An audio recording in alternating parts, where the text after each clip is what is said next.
Here's a message of importance to millions of people who are continually pale and washed out, weak and run down. Doctors will tell you that these conditions are often caused by a deficiency of iron.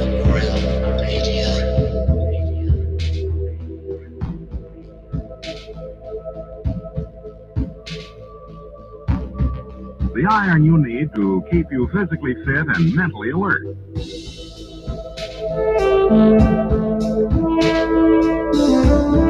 Medical studies show that 2 out of 3 women and many, many men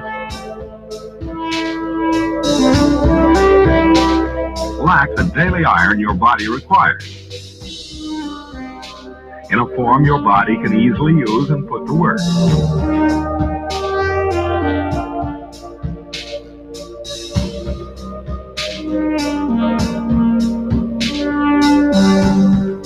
Every dose gives you more than your daily minimum iron requirement. We are the way, we are the way, we are not alone. We are striving for more. So if you're not getting the iron your body needs, we are the way, we are the way, we are not alone. if you feel weak, run down, and are easily upset, We are striving for start taking iron today.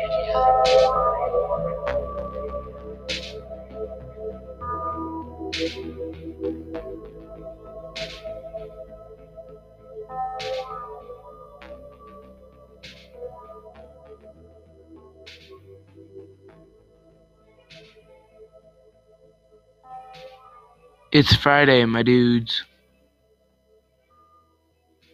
Oh, yeah. Believe it or not, it's Friday. Now, if somebody tells you it's Tuesday, don't listen to those lying bastards. Understand it's Friday. TGIF. Welcome to Iron Rail Media's Have No Sphere. And we have got an exciting show for you, I do believe. One that's been a while in the making. Before we get into that, let's say hello to our original normal panelists, starting off with the one non-Iron Realm, well, maybe not the only non-Iron Realm member, but the one that's been here since the beginning, Mr. John Savage. John, how the hell are you? Oh yeah, Josh. Yeah, I'm doing all right. It's another week, another lockdown, and usual shite going on in the UK. Bumbling along as usual, but looking forward to tonight's show, that's for sure.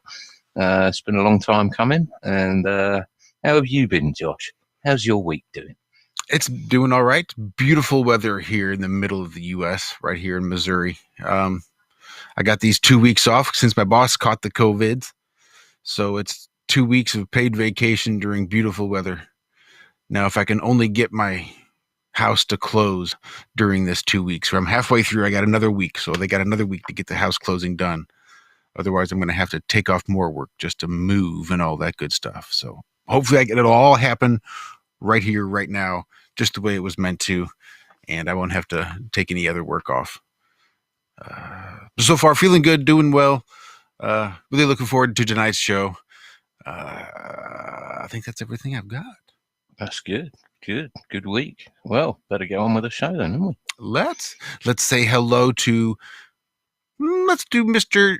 Walt Johnson, just because I see his smiling face right there. Walter, how are you doing, sir? As if I'm not familiar. Hi, good morning, afternoon, evening, whatever you're doing. It's cool. It's Friday, or it could be Saturday for some of us. We'll get to that in a minute. Been a great day. We had an amazing show this morning. If you hung out, if you didn't, go check it out, man. The link should be in our description. The love was flowing for sure this morning. We had the great Baldini pop in and give us an update on situations with Mac, and hopefully we'll get some more updates on that. It's Friday, my dudes. Let's do this. We have a guest and extra panelists, so I'll shut up. You heard me yapping for 2 hours this morning. Well, let's head on over to talk to somebody who we also heard yapping for 2 hours this morning, Mr. Zachary Zabala, also known as Good Times for All.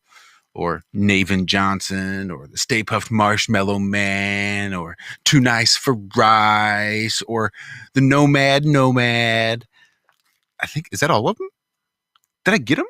You ran them, brother. Holy son of a bitch. That's the first time in like a year and a half. You ran them off. That's a big, long while. Nicely done. How is it going, everybody? Glad to be here. It's Friday. Not a bad week. Went and picked up the lumber today for the garden beds. So I'm excited. Going to get it all put in tomorrow and screwed down. I went with cedar. It lasts longer. It doesn't warp as easy. It doesn't bow and all that kind of stuff. And it keeps the bugs out. So it should look real pretty. Yeah. I'm out of shape. I am out of shape. I really need to get some kind of exercise thing going here. Because I found out today how out of shape I was. But yeah, not a bad day. I'm ready. Can't wait. Going to be a good show. I can tell already. So yeah, let's get rolling. Let's do it. Well, let's say hello to the people for whom you are building these gardens, starting off with Mrs. Cammie Nodell. Cammie, how's your week been? I didn't get a chance to talk to you on Wednesday. I missed the hell out of you. How are you doing? Hey, I'm doing good. It's Friday, unless it's Saturday. We're in a time warp here.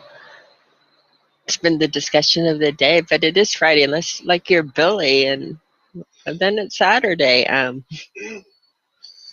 It's been one of those kind of weeks. It's been pretty confusing, going frontwards, going backwards. Beautiful weather, but overall doing really good. Well, good. That's what I like to hear. And not to be left out, but your other half, Mr. Bob Nodell. Bob, how are you doing today is the question. On this, what may be or not be his birthday. Now you just went and gave it all away. I'm doing just fine. Josh, I'm feeling not a day over 60, and I think that's probably a good thing for my 60th birthday. Well, see, I know there's a lot of people out there that are vegetarians, but for the record, you can get a T-shirt now that says sexagenarian right across the front of it and wear it with pride. I think that's way better than vegetarian. Exactly. Yeah. That's what I thought too. That's hot. Excellent. And thank you for the birthday wishes, Arwen. And Arwen beat me in to be first. I was just about to type first, and then Arwen popped in and beat me to it. So all I could say was damn. The idea of Arwen and Liz both racing to their computers to get in there to be able to type in first in our chat, both in completely different areas on this plane, just makes me smile ear to ear. I'd show you, but for some reason Zoom doesn't want to connect to my camera today, so I guess it's just my logo, my little profile picture there. It'll have to do.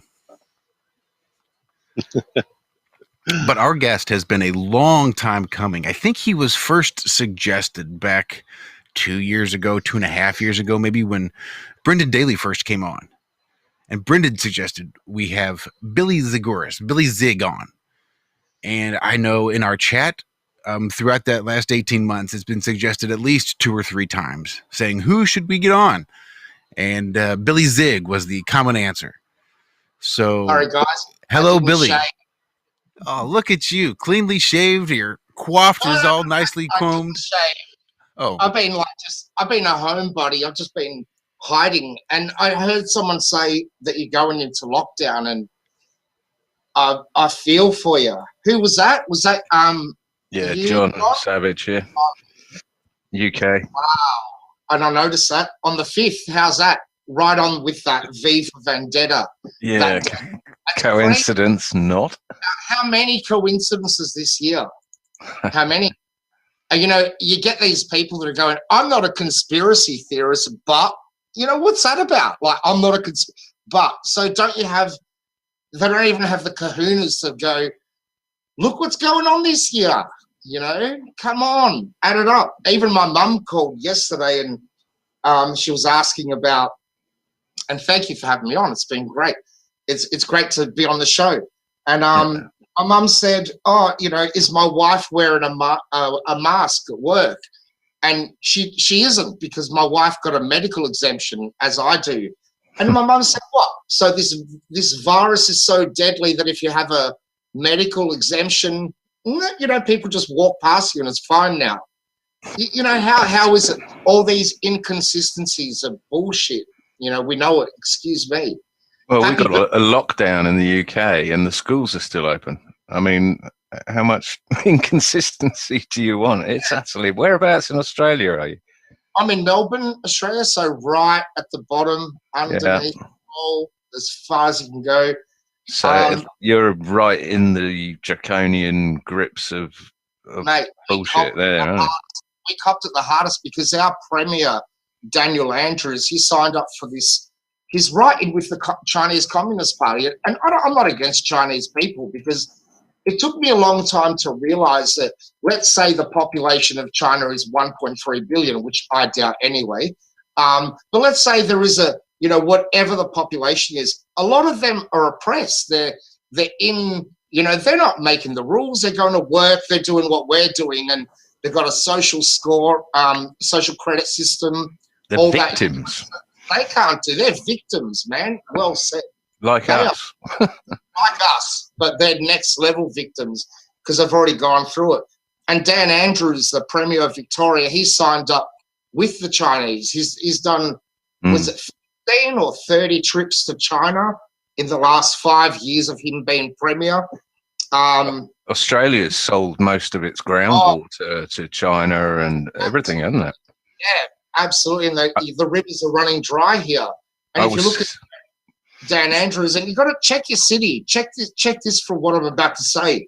But there's something called the Strong Cities Network, right? Look that up. Google it. Strong Cities Network.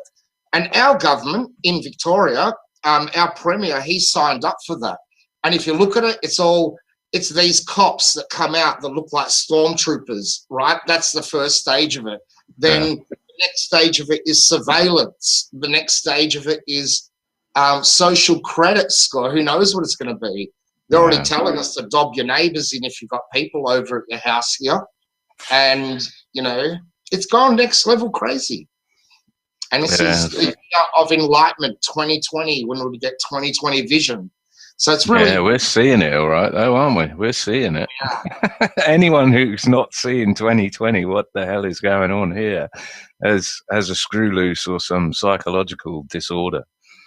Absolutely. And you brought up Brendan Daly before, and he is a legend. He created the Future of Flat Earth group, and that group's been really tight for, you know, a number of years now, 3 years, let's say, since he created it. And it was just such a great place to meet a variety of people, and, you know, just like Nathan did with his group, which is gone now. But that's insane. That one is a bit more feisty, but I appreciate what Brendan has done, because he's kept this group, you know, very tight knit. And if you come in and you're there to troll, you don't last long. Yeah, and you need to have a place like that. Hey, Billy, it's Zach. Nice to meet you, man. Our little echo chamber, if you like, you know. Mm-hmm. Where you can feel comfortable without, you know, because some people, they can't handle, or they don't get it when a troll says something about them. They just don't realize that you just ignore it. They almost take it personally, and it's like, you guys, this person's not being genuine. They're not being a real person right now. Don't worry about it. But some people, you know, they take everything personal. So it's nice to have a place where you can go to get away from all those people. Yeah, definitely.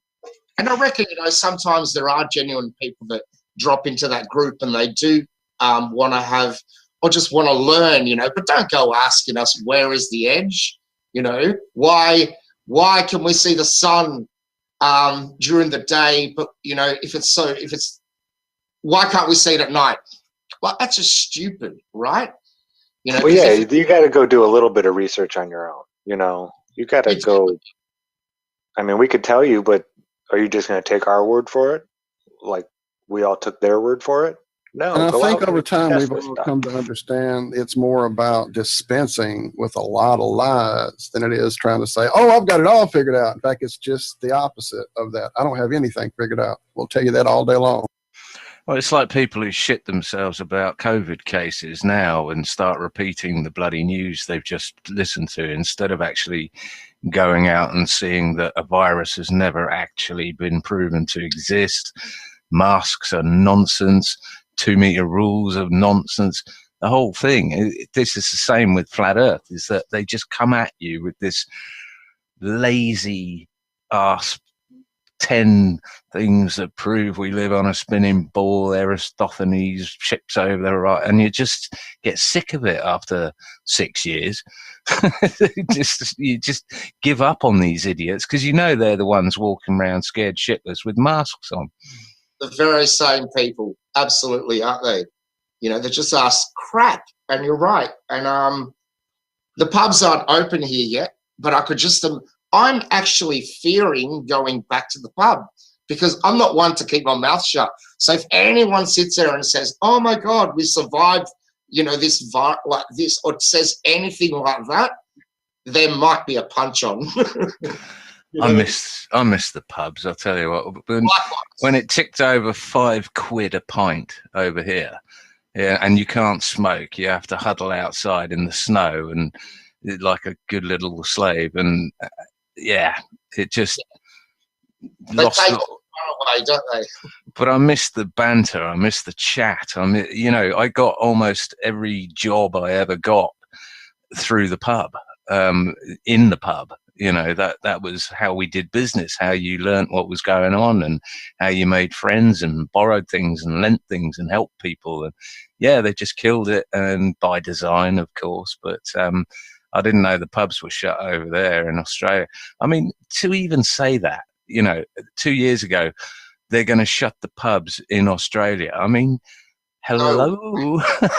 And especially in Melbourne, where, you know, if you know the history of Australia, you got the Eureka Stockade. So we had this gold rush in Australia, and the police and the government had control of everything. You know, even though people were digging out gold all day, they were broke. And then you had this rebellion occur. You know, you look it up, called the Eureka Stockade. And that happened in Melbourne, like 100 kilometers, 60 miles from where I live. And to think that these very people now have become so leftist, and they're left wing here, because I've lived in Adelaide, Sydney for 10 years, Adelaide 10 years, and I've been away from here for about 20. So coming back here was like, what did they do to this place?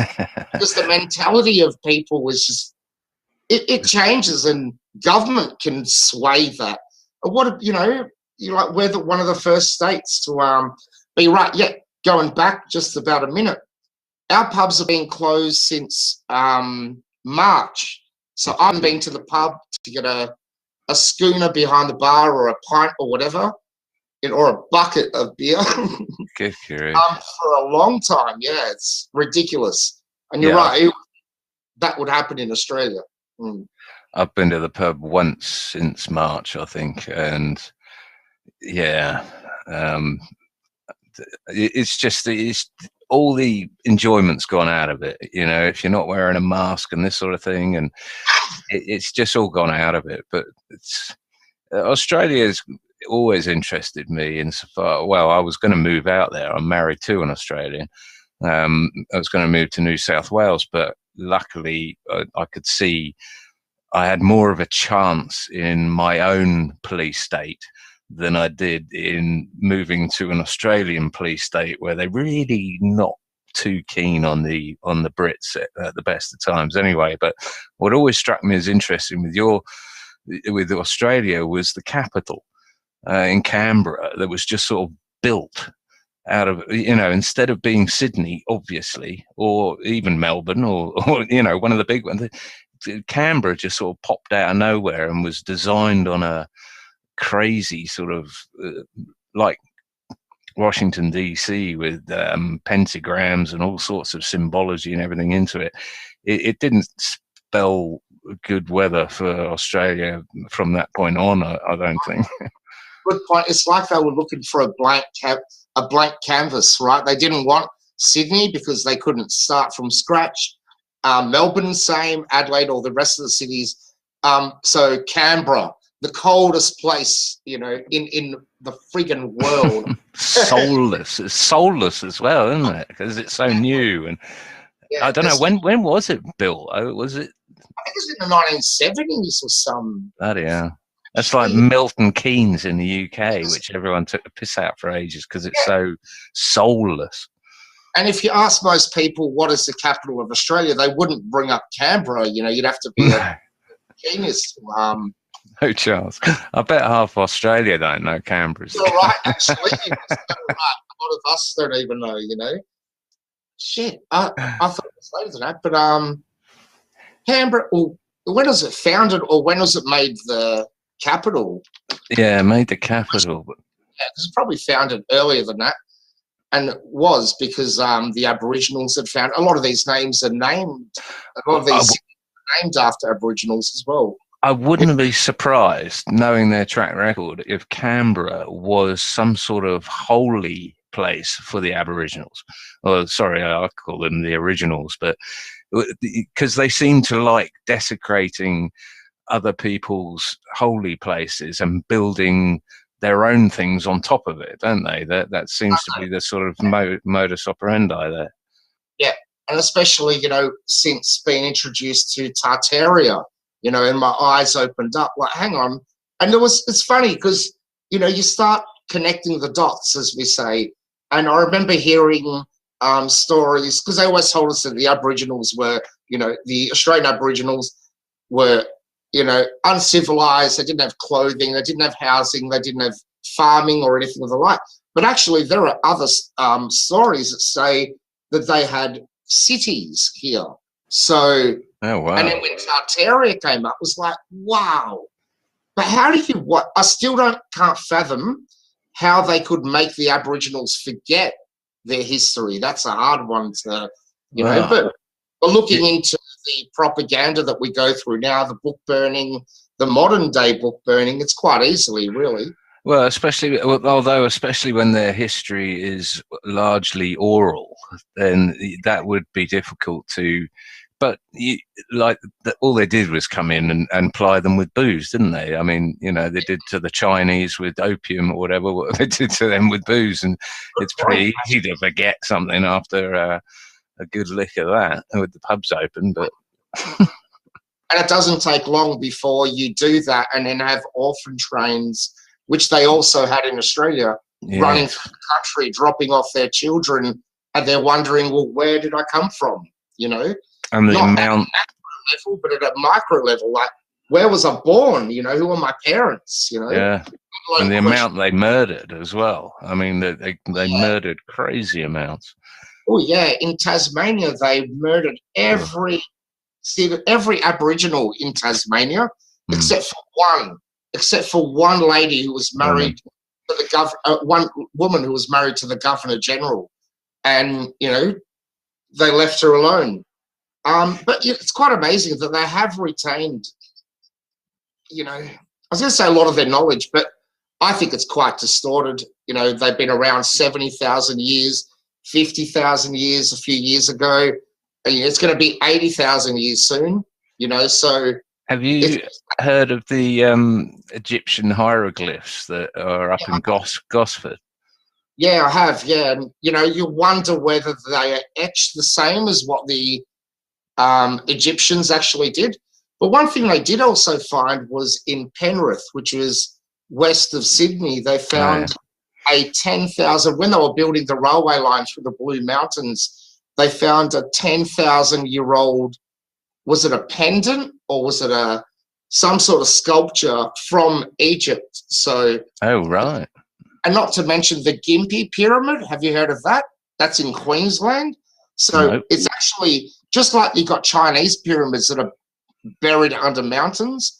Look up Gympie Pyramid, Gympie, Gympie Pyramid, and you'll see that there's a pyramid there. And they reckon it was, who knows when it was built, but they reckon it's under a mountain, and they use you know, when the British came here, they used part of that pyramid to build some really brilliant buildings in Brisbane, which is quite amazing. It's in Queensland. Look it up. That's So interesting. who knows? Our history is distorted. It's like we don't know. You know, it's Yeah, like that's a crime in itself, isn't it? crime in itself that to do that. Like, why not just let it run? Unless you had a nefarious purpose. So we know that, you know, we don't know anything. That's when you know. Sorry. But isn't that so true, though? No, you're totally right. Yeah. You beat me to it, Josh. I was about to ask you for screen share, and I've got that same page pulled up. Nice. And it's like the more you learn, the more you realize you don't know. Yeah, I've been fascinated with the pyramids, you know, for like probably like we all have for all my life. I'd say since the first time I was introduced to them. How did they build them? How long? You know, all those questions that arise. And so I bought a book, and I wish I had it on hand here, but it was a book called Ancient Egypt 30,000 BCE, right? So they're talking about what these pyramids are made out of. And there's a guy named Cadman, I can't remember his first name, but he made a pump. So, you know, in the pyramids, what you see, you know, the structure you see in the pyramid doing all that sort of shape, it actually is as above, so below. So if you take the ground, you've got the same happening underneath, and it connects through to the Nile River. And this guy named Cadman, it might be Richard Cadman, but if you look up the Cadman pump, you might need to do Egypt now because people have actually replicated into a working model. John Cadman, his name is. You go to Google Images or whatever, and you'll see he created a working model of the pyramid that extracted water from the Nile River, and it pumped it up and somehow made electricity through the pyramid, which is the Greek word for pira, is fire, and middle is in the middle. So fire in the middle, it created some sort of spark that created some sort of energy to the obelisks, maybe. That's why they kept putting them around the world. They'd take them from here and, you know, from Egypt, and they took them to America. I They think brought them over. They surely did. didn't they? Yeah. So, and they did that for energy. You know, now we're looking at, you know, have learned about Tesla and what he did, and who knows what they had. So look at this stuff they have. Yeah, brilliant. Billy, are you familiar with Martin Leaker? Yeah, definitely. Great channel. Good stuff. British, isn't it? Yeah. Yes. Right. And another one I really like is John Levi. Have you checked his channel out? Yeah, 100%. Yeah. So all of the hidden pyramids and the step pyramids, like you say, that are all hidden under the mountains, that's a rabbit hole I've been down a lot of late. His channel, Wooden Nickels. So love those. Have you looked at Richard Lopez? He breaks down some. Absolutely. Yep. You know, it's hard to remember everyone, you know, and I hate forgetting people, but there's, you know, so many. I know. I was thinking there's somebody else I'm thinking right now, and it's gone. Stellium 7. Oh, I haven't seen that channel. Oh, definitely want to look at that channel. I hope we can link it somewhere here. Can we link it or bring it up? Or I just walked away from my computer. Bob, can you talk about Stellium a little bit? Did I lose Bob?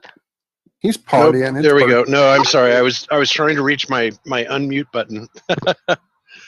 So can you hear me now? Yes, we can hear you now. Okay, cool. Stellium 7 is Mike, and Mike is Flat Earth Man, who of course is Alex.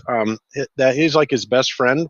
He lives there in Spain, and he does this investigation of this mountain that is behind their houses. You know, their neighbors there in Spain. There's this mountain there that looks like the remains of you know, some sort of an animal there. It's really interesting. And so he goes inside and he investigates it, and it looks like there's, you know, heart muscles, and it looks like there's remains of blood and bones, and, you know, things are in the exact right placement for what they would, you know, need to be. It's just crazy. You know, you look at stuff like that and it's like, yeah, it could just be a rock, but it sure has a lot of crazy similarities. Sounds a lot like our buddy from Mud Fossil. Exactly. Yeah. Same Love type of thing. Love Of course, the Mud Fossils guy has taken, some of those rocks and claimed that he has had them DNA He tested. surely does. DNA, electrospectrograph, whatever, you name it. He's had the test run. He says pieces of lung, pieces of tissue. Yeah, it's pretty crazy. And it comes back as human, which is just wow. There were giants in the earth in those days. I believe I've read somewhere. Mind blowing.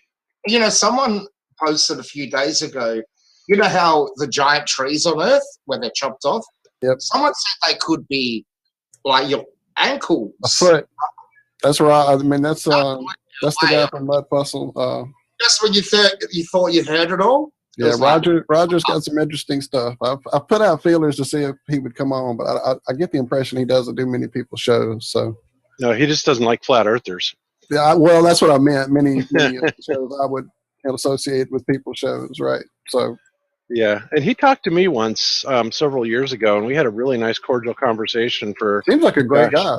Yeah, a couple hours and stuff, and I was going to have him on Globebusters, and then I never really got around to it. And then all of a sudden, I heard he had developed quite the attitude against flat earthers, and it's like, well, okay, I guess I won't be asking Roger on, but yeah, I don't know why he's doing that unless he just doesn't want his work discredited, by association with flat earthers. Right. But, who knows? It's not good to associate with the truth, Bob. Yeah, no doubt. It's really sad, though. Isn't it? The questions as well. And I think that's the most important. You should be allowed to question anything, right? And if someone tells you not to question it, then you should question it even more. And that's as simple as that. Like if I say to my wife, if I went to the pub, when it opens and I disappeared for a day or two, and she said, "Where you been, Billy?" And I went, "Oh, don't worry about it." It was just that. But it closes at 10 p.m. Oh, don't worry about it. You got to question it, right? At a micro level and a macro level. And some people can't do it. Some people can't do either. Some people will live with a partner who is cheating on them and they know it. You know what I mean? That's like, yeah. Mm-hmm. That's like because it's comfortable for them and they don't want to break that. They don't want to change. People, in business, I remember I'd write business plans and they were really adaptive. Like you have to change a lot of people's processes, right? They're currently doing this, so you've got to change that. And if you go to a venture capitalist with that, they'll go, there's too many changes involved. We need gradual. People don't like change. We need something that's smooth and innovative, they call that, So it's, I don't know if there's a word, play there, but, it's all about that, isn't it? They know how the mind works, and changing someone from the globe Earth to a flat Earth is a huge friggin' thing, isn't it? They need a tiptoe. You need to tiptoe. The totalitarian tiptoe as someone who got banned. Yeah, you need to learn how your eyes work. So if you can prove to someone on the, straight away on the outset that do parallel lines converge, they'll go, oh, no, never, because they'll put that on paper and they never converge. But you go stand on a railway line, well, what's happening there? They're converging, aren't they? And you go, well, is that real in the rest of your reality? Deny it. You do it. And sometimes it takes people 6 months. Sometimes it takes people 2 years, because I've had those apologies 2 years later. And sometimes they'll never get it at all. So you work them out, drop some seeds along the way, teach them how their eyes work. Because what about when you realize how your eyes work? That was a huge thing for me. I ignored it. Even though it was there, it's there. Everything converges. My garage is doing it now, my driveway, longer distances, but globe earthers ignore that. They bring up refraction, gravity, before they learn how their eyes work. And, Zach, you did a video on how your eyes work, didn't you? Yep. I just steal your thunder, Walt. Brilliant. Yeah, I did quite a few videos on that, and just not how your eyes work, but I got in depth with you know, how any light passing through a circular aperture works. So it's, you know, your eyes, cameras, telescopes, they all act the same way. And the fact that they're passing through that circular aperture makes them all act in a similar way. Fuck it. It's not even 11 o'clock in the morning, but I'm going to do it. I'm with you, Billy. Although I'm in my window of nighttime here. Happy birthday, Bob. I'm doing it for you. I'm drinking a Furphy. And that's actually my book. So if you read my character, Max, he goes to the pub and he drinks his favourite beer called Furphy. And a Furphy is a fib, they say. It's a lie. There was a company here, and they're called Furphy. The family name is Furphy, and they used to make bats, like, you know, for like farmers or whatever, and then they turned to brewing. So it's a really good beer. Cheers to everyone. That's a beer I haven't tried. I do like Victoria beer because I'm a bit of a bogan myself, but but since it's 12 o'clock at night here, nearly, I'm with you. I'm with you on the beers. Awesome. Yes. And cheers to you, Billy. Thanks for that. All the best, man. Happy birthday to me. I hope I can have a beer with you one day. I'd love that. That would be my dream. I actually had a dream up a few weeks ago, so that wasn't very weird. I think we were at a pub at that time, so that was all good, you know. Is that when you dream of someone like you? Yeah, but hey, now, you know, Billy, were you at any of the U.S. conferences at all? I haven't been yet. I can't wait to. I think I'm going to do, if they open up the borders and we can travel again. I'll even take the vaccine to come and visit America. I'm going to do it. Wow. Jeez, don't do that, man. I don't know if I would do that. Yeah, it's not worth that. I love you, Bob, but I'm not getting jabbed for you, brother.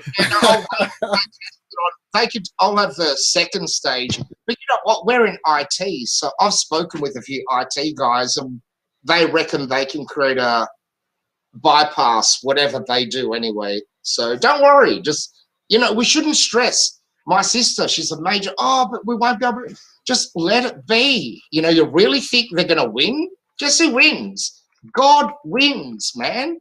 And if we're with God, we win too, right? Just have faith, and you can't worry. Like even in business, if you worry all the time, you're not productive, you know. Trust in God. Trust not the plan, our plan, not their plan, you know. You know, those are actually really wise words, because I have to admit, and I know I'm not the only one in this boat, but this whole COVID thing and understanding, you know, what I do about the elite and what their agenda actually is, and I think, you know, we all know what it is without me having to say it, is a little disturbing, right? So my biggest thing is my concern for what might happen with my friends and most of all my family. You know, me, I'm kind of tertiary, but my friends and my family, I'm really concerned about. Absolutely, Bob. And I've spent most of this year telling those most close to me, I don't care about the rest. Yeah, I'll make posts on Facebook trying to just trying to enlighten people, drop some seeds if you like. But with my parents, straight away, I was like, you know, I said straight up to my dad, more people are going to die from suicide. I'm going to get emotional. In Australia than from COVID. And that freaking happened. Melbourne, 4,000 people committed suicide. 800 people, old people, 80, 90, you know, not old. I love old people, you know, just as much as, because they're the ones with the wisdom we can't get rid of, you know what I mean? But, you know, if I'm old, if I'm 90 years old and I had to choose over do I live or a 15-year-old? I'll take me away so the 15-year-old can live. But we had like people that committed suicide here, man. And I've had 3 friends that died this year. Not from COVID, you know, it's bullshit. Well, inadvertently from COVID, no doubt, because this is responsible for it. There will be hell to pay. You mentioned your book. I'd like to lighten the subject a tad here before we completely spin off the rails. But can you tell us about your book? Because Zach's read it. I haven't had a chance. I must admit. Are you like mainly Facebook or? I just realised you're the tall guy with the beard. Is that right? Or Who's that? That's him. Zach? Uh-huh. Zach guy? is, yeah. I think you gave me a really good review. Is that right? Did you read the book? Yeah, he did. Yeah, oh yeah. I think he said was like, almost a 5 out of 5, and that blew me away. And it's been hard this year because I wanted to get out and promote my book, but how do you do it with this? Yeah. Yeah, exactly. But yeah, it was an interesting book because it was a fine line between, do I write educational piece? This is what Billy Zigouras thinks, or my full name, Bill Zigouras, or is it a novel? And it's so hard writing a novel, I must say. If you speak to writers, a novel is, it'll bring emotions out because you're trying to find characters. And usually you'll connect those characters to people you know. And that was what the book was about. It was about my journey finding out about the flat earth with my friend Sam, who we would have daily discussions. But there's no way the earth could be flat is what we started with. But then you start researching and you start, as I said, you start learning how your eyes work, for God's sake. You know what I mean? That you'd never... I had to speak with optometrists, pilots, engineers, listen to the Globebusters channel almost every, like in Australia, that starts at 5 a.m. in the morning. So get up. You can't sleep because Globebusters are starting, Jaren is starting, all these shows. And, it was a mental exercise like you could never imagine. But you get guided along the way. It's funny. Because sometimes I would be typing a word in the book and Bob would say that word, or Jaren, or anyone. I go, what the heck is going on here? The synchronicity was amazing, but it was about trying to take this debate that I had with this Sam character, trying to create an alter ego, because I'm not rich and I don't have the plan. I have the plans, but I don't have the money to fund an expedition. And the funny thing is that as Flat Earth, we all, everyone's like got this grand plan on, getting a ship and you sail it to Antarctica and then you go and explore like an Admiral Richard Byrd journey. But would you really do that anyway? If I was rich, if I was a multi-millionaire, imagine someone, Richard Branson, would they do that? No, they wouldn't. What they would do, and I came up with an idea of what they called a pseudo-satellite. So it's a high-altitude pseudo-satellite. You've probably seen with the big planes with the solar wings, and you can set those and forget it. So that was the plan. And you'd think by now, 2020, someone would have really done that to go around the ball, right? So my book is about trying to expand the mind on probably finding more land. That's what it's about, I think there's hidden land on Earth. I think they lied to us.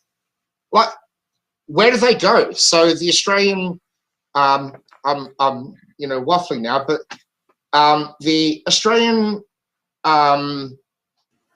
federal minister, he's the finance minister for Australia. His name is Josh Frydenberg. Look him up.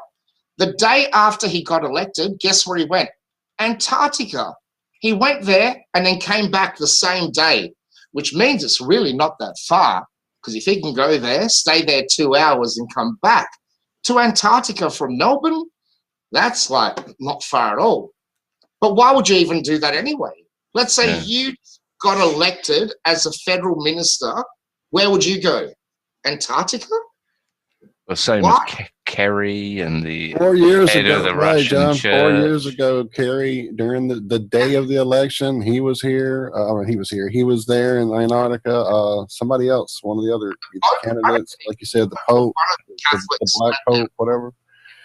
Yeah, the head of the Russian Orthodox Church or whatever, he's been down there. There's tons of people have been down there. Well, even that the guy claimed he flew around the moon. He went down there and they have to pay homage to the Queen of the South. Metallica jammed there under a dome. That's right. That's right. What? Yeah. Whoa! Back up. Oh Bob. shit, Bob didn't know Metallica jammed up to the dome. Yeah, that was, when was that, Josh? You pulled that up not long ago. Do you remember what year it was? It was a while back. I could pull it up again, I'm sure. Yeah, they did. They jammed under a dome. I think it was one of the big MTV promotions, maybe. While you look that up, In I was, Australia. No, in Antarctica. Antarctica. I meant Antarctica. Yeah, That's yeah, right. yeah. I thought Wow. that's nuts. they wanted to claim the prize for performing on every continent. Or Every something continent. along that. Yeah. I had a weird thought the other day, which I don't know. I should put out there. It was regarding the Titanic and how many rich people and everything were on the Titanic, and that we've all been persuaded that Titanic sank. And if it wasn't the Titanic, then it was its sister ship, but something sank. What if that just headed south and buggered off? You're right. And what about that lady, that pilot that went missing? Gerhard, Amelia. Yeah. It makes you, once you hear about flat Earth and you can, absorb it with, even if you don't believe it, at least consider an other option that we were never taught about at school. Yeah, I guess she was complaining that the maps were wrong a lot, and she knew Admiral Byrd. There are pictures of them together, and more than one occasion. Could it be that they found other land? What about JFK and all, not JFK. What about that flight that went missing? Was it MH370, wasn't it? That's the one. What about that guy? Yeah, how do you lose a plane? I suppose it's quite easy in a world that doesn't have satellites zipping around all over the Pacific or the Indian Ocean that went down in, or whatever. But and even still, yeah, because that would have been about 2014, and I don't know if it was a flat Earth.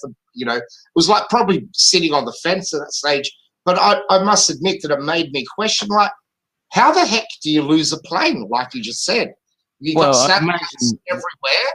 We've got satelloons everywhere. These things a plane would leave a heat signature behind. We have Navy ships all over the world. Then, you don't just lose a plane and then never find any part of it, ever. No, you don't. Just like you don't destroy technology to go to the moon. You just don't do that. And there was someone on that plane, wasn't there, with a patent or something that involved Rothschild? Maybe that was his payoff. Okay, that's what we heard. You got to wonder when these, like, straight away, that came out a week later, so nothing happened from it. Anyway, sometimes I think, what they do? They put truth out there, but it's just to muddy up the waters. And I reckon, could they? Was it about the patent? Who knows? Do they need to do that to hide a patent? Destroy a whole plane? Not really. So that's my thought. Again, why would they even publicize losing a plane if it was legitimately going somewhere? Same with Titanic. They could just name it whatever they wanted and disappear it. I mean, it strikes me as we're being played to waste our time, sort of thing. Or in a way, doesn't it? Yeah. Maybe that lots of distractions. Well, I remember hearing there were some very bright-minded people on that plane as well.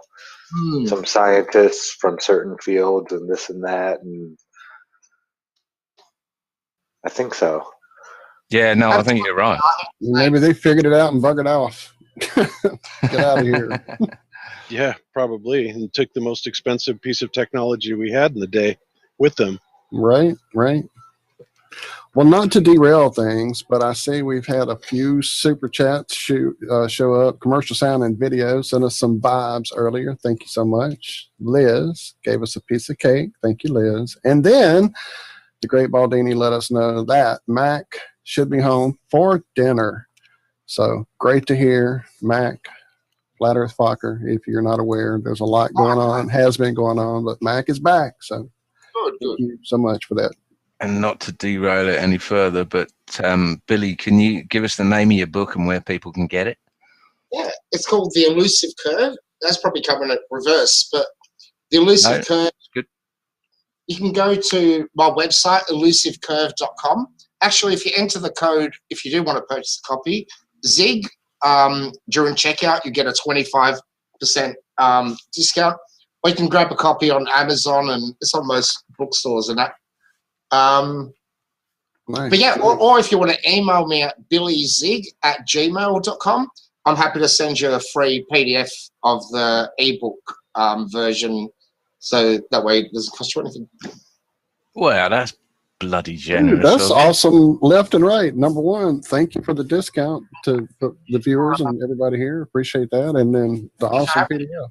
You rock. Thank you, brother. That's amazing. How many people have taken you up on that? On the free version, I get like a couple of I shouldn't yeah, it's probably 5 a week, if I balance it out, one a day sort of. And it's good when people, just random strangers, reach out to you.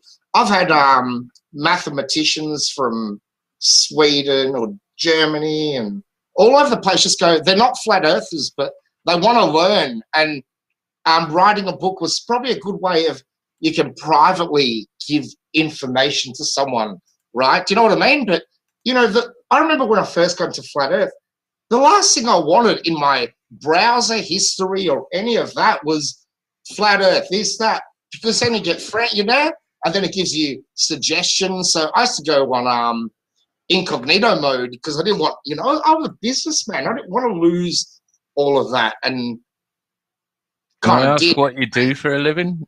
You don't have to tell us if you I'm a web developer for like 20 years. Prior to that, I've done so many jobs. That jack of all trades, master of none? Oh, yeah. Yeah, that's me. But you know what they didn't? Do you know that they didn't actually tell us the whole statement? So if you Google it, it actually goes, jack of all trades, master of none is better than being a master of one. Right? You think about that. Let's say you're just an astrophysicist. You don't know how to freaking do your garden. You don't know how to weld. You don't know how to do create, wire up some, 2 wires together and make them and know where positive and negative is, or you can't use a lathe or a drill, but it's one. And that's been a master of one. But the whole saying, if you look it up, jack of all trades, master of one is better than being a master of. Oh, sorry. I said it the right way. Now I'm like George Bush going, Yeah. And let's face it, anyone is better than an astrophysicist because all they do all day is dream. After one beer. What is it? Flurfies? Furphy, yeah. But, so we were taught to, we're actually compartmentalized, aren't we, from the very beginning? What are you going to be? What about if I want to learn a bit of everything? Well, that's not productive in work, is it? You can't get a job or a career doing that. Well, you sound like the sort of person that if you got a problem around your house or whatever, and it needs welding, then you go out and you look at how to weld and teach yourself and buy a welder and do it yourself. I've done a lot of jobs. So I used to be a fitter and turner, which is like a mechanical engineer in my early days, and I've done so many jobs in between. But now I'm a webmaster now, so I look after people's websites, do search engine optimization. I used to be a webmaster. Yeah, nice one. So I run an SMS business. I've had that for about 15 years, where businesses send SMS to each other. That's pretty much if it wasn't for that, I wouldn't be able to do what I do, because that's my residual income that I set up. And, it's a lot of money, but every month it's like my savior. It's like, I don't even need to sell books, actually. I don't, Bob, of course, is a communications or IT engineer as well. Yeah, nice one. Yeah, I've done a lot of different things, but the last 20 years I ran an IT business in Denver, doing computer networks, Novell, Microsoft, Apple, all that stuff. But before that, I did communications engineering, RF, almost everything, two-way radio, cellular, satellite, microwave, paging. That's that's where you've got your broad knowledge as well, Bob. And you know, I've listened to and I think, how does he do that? And you know, that's because you've got this broad experience in so many different sectors that, you know, you connect the dots at the end of the day, don't you? You sort of wonder, why am I doing this job at some stages of your life? But then later it's like, that's why I did that, because now I can continue on with my... Yeah, but it's even more than that. I mean, and I've heard a lot of people with the same story, but, you know, one day, literally out of the blue, I just started researching everything I could get my hands on. And it didn't really matter what the subject matter was. I was just, you know, I had this thirst for trying to figure out everything. And I really had no idea why, right? And granted, it was partially in relation to my so-called conspiracy theory, you know, analysis and, you know, learning about that, because you really do. When you start going down these roads, you have to learn a little bit about the industries that you're investigating and all kinds of stuff like that. So, and then at one point, you know, it just kind of all comes together, and I realized it's like, wow, something was telling me way back when to do this, you know. And Bob, how much of your knowledge would you say has increased since Flat Earth? I mean, I know mine's just gone exponential, and Billy as well. As a question to you, I mean, it sends you in so many different directions, so many roads and paths, and having to learn everything about everything pretty much. To the point where you argue with ballers and they're like, you've just got an answer for everything. And you're like, yeah, well, actually, that's taken thousands of hours of research. Yeah, I spent the last 6 years researching this shit. Yeah, and Coriolis effect, you've got to spend 1 year researching something that doesn't exist to prove it wrong, right? Because if you write something wrong in your book, someone goes, oh, you know, so that's the... You know, and even what you're doing, Bob, like you're putting yourself online and people can, that moved 15 degrees, you know, and like, come on, man, you go do it yourself then, right? You do it yourself, or give Bob the Nobel Peace Prize, or, you know, whatever it is for technology. There's got to be some award they can give you by now, Bob, right? You know? I definitely, I'm still waiting for that Nobel Prize and the $1 million that goes along with it. Oh, you know? It should have been a big party this year. Absolutely, but no, they didn't want to. They didn't. You know, I'm a liar when it comes to everything else in the world, except when I talk about, you know, something that they perceive as a discovery that no other person in the history of science or mankind has ever done. They think that I'm claiming it, and then they believe me. Apart from 110 years ago when it was common knowledge. Right. Exactly. And they've never done it themselves to claim that prize over you as well. Like, let's do it 3 times as a scientific method.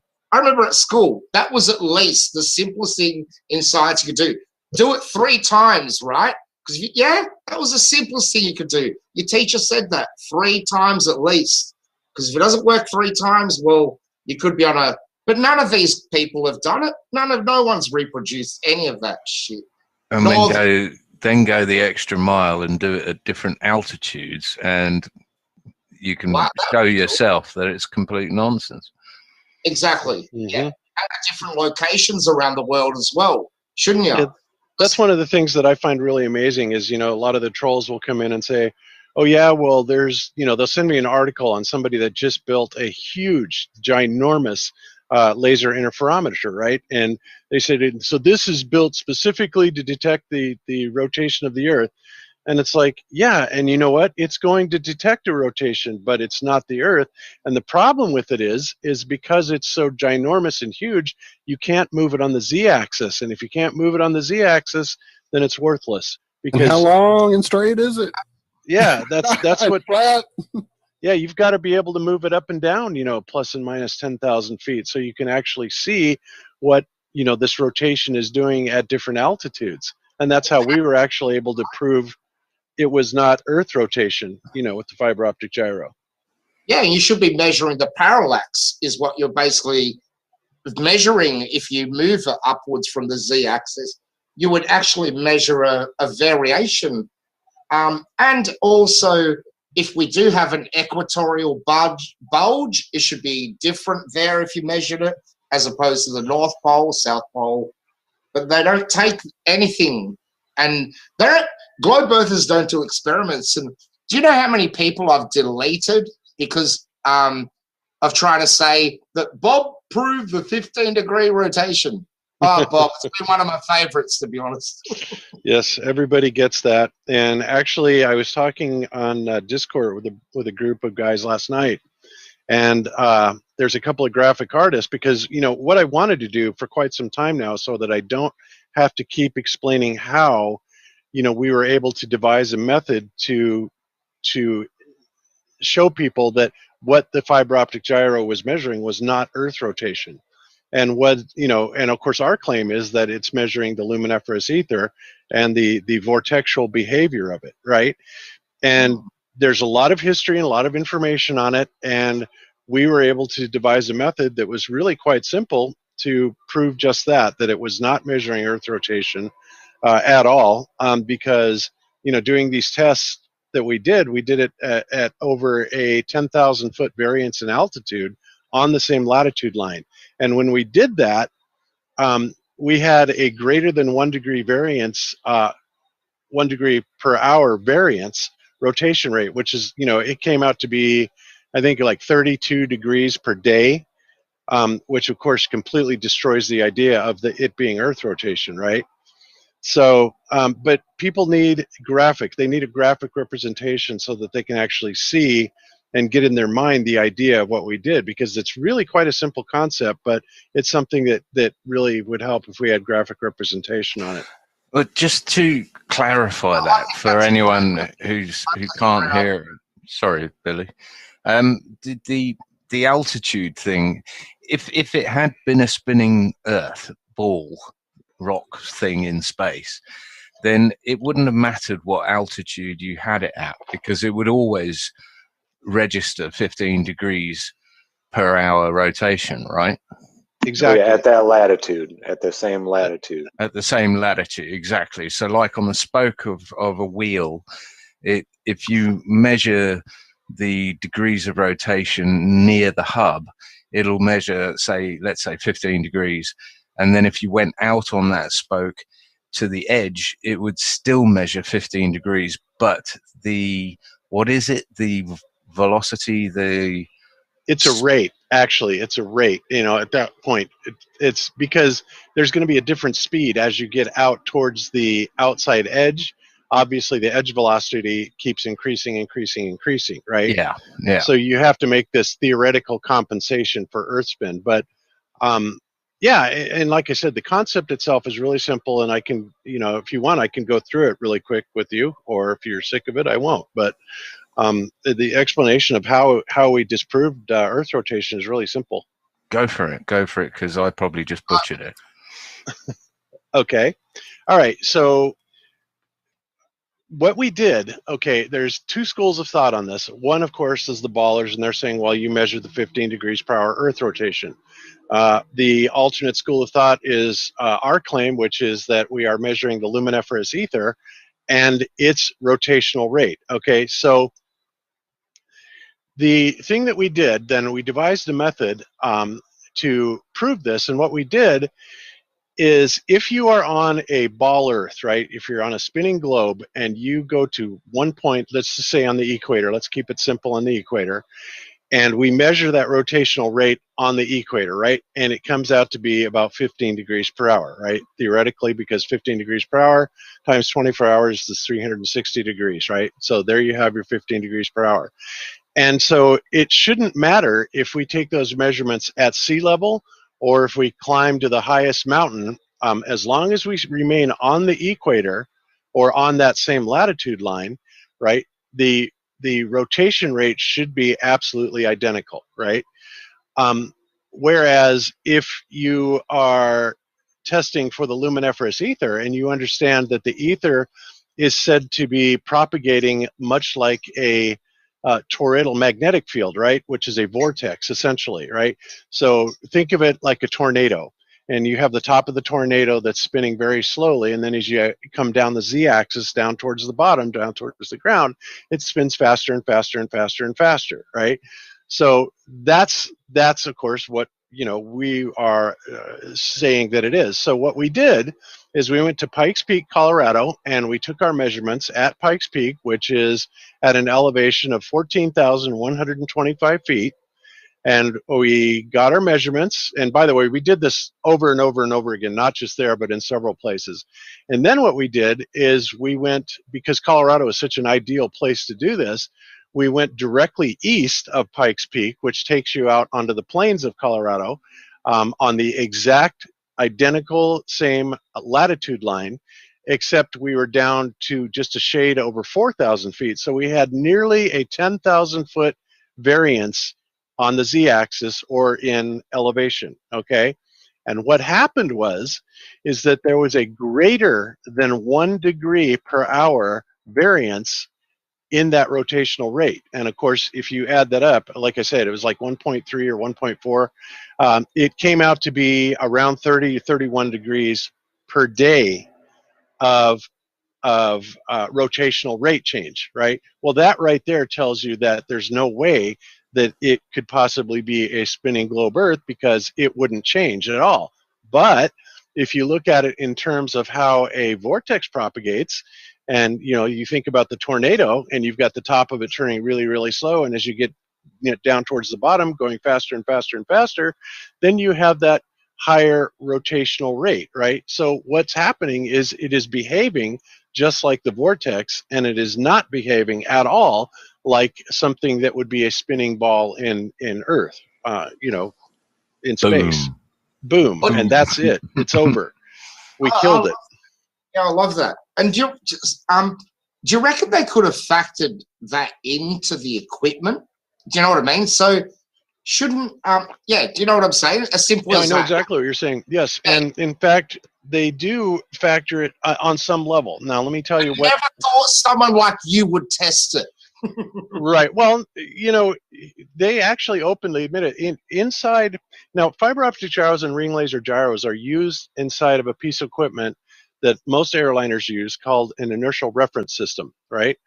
And the inertial reference system uses the ring laser gyro, and it has a module called the ACM, the alignment calibration module. And this is the module where when the pilots calibrate up their ring laser gyros, that they have to be absolutely steady. They have to enter in their latitude and longitude, and then they have to keep the plane absolutely steady and not moving. In fact, they don't even want people boarding the plane, for fear of moving it around. And then what that does is that gives them the sample rate of the rotational velocity of the ether, right, that's going on at that spot. And from that point, NASA, of course, has got it all mapped out all over the world, what these vortexual rotation rates are. And then using that as a correctional database, they can navigate and know exactly right down to the gnat's ass where that plane is, right?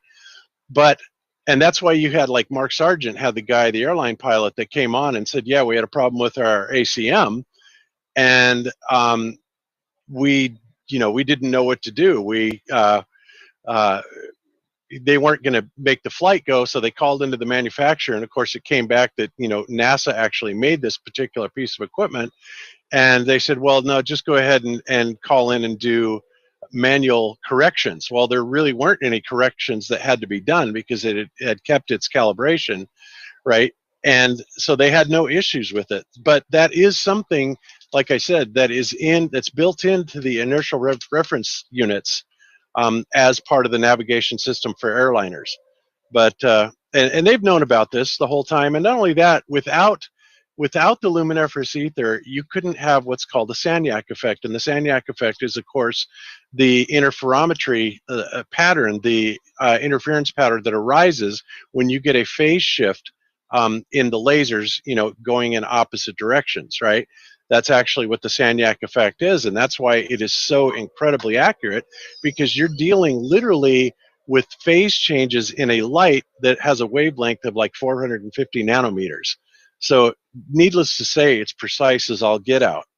So yeah, they know about it. They've always known about it, and they're on the right track when they say, well, we're going to build a really, really big one, because the bigger you build these laser interferometers, the more resolution you'll be able to get out of it, because you can actually make the laser path longer and longer and longer, right? So you have more resolution there. But the problem is that rate is never going to change, because if you can't move it around to different locations and see where that's going to be changing or elevations, then it becomes worthless, right? So that's why I laugh at people that say, "Oh, we've got this huge, interferometer that's going to show you all you flat earthers that." It's like, no, it's not. It's going to measure a rotation. I'll give you that, but And that's evidence for them knowing this, and clearly knowing this forever, has been flight manuals, training manuals, NASA manuals, all stating that this is based on a stationary, non-rotating plane. Yes, sir. I mean, And how do you train an airline pilot to fly around a spinning ball that can go up to 1,000 miles at the equator, and only train them on something that is a stationary, non-rotating plane? It's just nonsense at this point. Almost as much nonsense as the COVID bullshit. Absolutely, and most of them rely on electronic equipment, so they're not relying on a mechanical device, which is you can, as Bob just proved, they could factor in that into and they would, as if they wouldn't do that. But a friend of mine is a pilot, and is a non-commercial pilot. He's a light aircraft pilot. He flies at 10,000 feet, and man, that guy relies on every instrument in his equipment panel, and with his hands and his eyes and the gyro to understand what is happening. And he's told me he lives in it's a town about 500 kilometers west of Sydney, and when he's flying on a clear day, he can see Sydney from 10,000. So, and that made him question, because when I told him about flat Earth, who do you call when you find out flat Earth? You're gonna call all your friends. Like, what do you think? Yeah. I can't wait to get back to Sydney, because my in-laws, they live quite high, quite elevated, and it looks out west over Australia. They're just outside. Where are they? In Blacktown. Yep, over the Blue Mountains. Is that right? That's right, yeah. And I always stood out on the balcony before I knew any of this, and I could see water towers and stuff off in the distance. And I'd love to get out there again. Unfortunately, I don't think I ever will, unless things start really changing. But yeah, I'd love to get out there and start making some measurements and just testing this, because it's everywhere around us. All you've got to do is open your eyes, open your fucking brain. Absolutely. Yeah, no, I totally agree. we had Rob Durham on not long after he had started breaking down the gyroscope, and then need to check back in and see where all that's gone, I guess. Oh, I can tell you where it's gone. Rob is a member of FE Core, and we recently, about 6 months ago, bought a gyro compass, right? Because the ballers come back and say, oh yeah, well, debunk the gyro compass, because the gyro compass's claim to fame is that you turn it on and it automatically finds north. And they say that it does that primarily because the Earth is spinning, right? And it's detecting this inertial change on the Earth. Now, we have quite a different take on that, obviously, but we're still doing some tests on this. But I can assure you it is not finding north because the Earth is rotating. Excellent. I was so hoping you were going to talk about gyro compasses and yeah, Rob Durham. I haven't heard from him for a long time. I hope he's doing well. I sent him a message on Skype probably about 6 months ago. But yeah, it's yeah. I'd love to know more about this gyro compass and how it. It's very interesting. Sorry to interject, but no, cool. I wrote about this in my book, and you know the Bolivian salt flats, or Salar de Uyuni, whatever they call them. It's the elevation 80, the flattest place on Earth, they call it. And that's where they calibrate their equipment. So why would you calibrate a gyro over a flat surface? Wouldn't you choose something that was spherical? It makes you really question everything, doesn't it? And, look that up. Just Google, I'll tell you what I Googled, salt flats calibration. The first thing you're going to get up, science.slash.org, then from Nature, then, NASA actually tells you about the Bolivian salt flats, and that's where they calibrate their equipment over a flatter surface of it.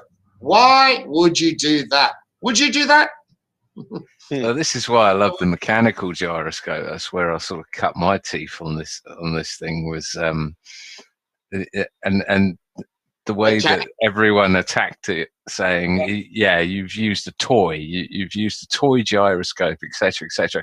But this thing had, it was a precision gyroscope that revolved at 18,000 RPM, was calibrated to within, I think it was a thousandth of an inch. Is it the same one I have, John?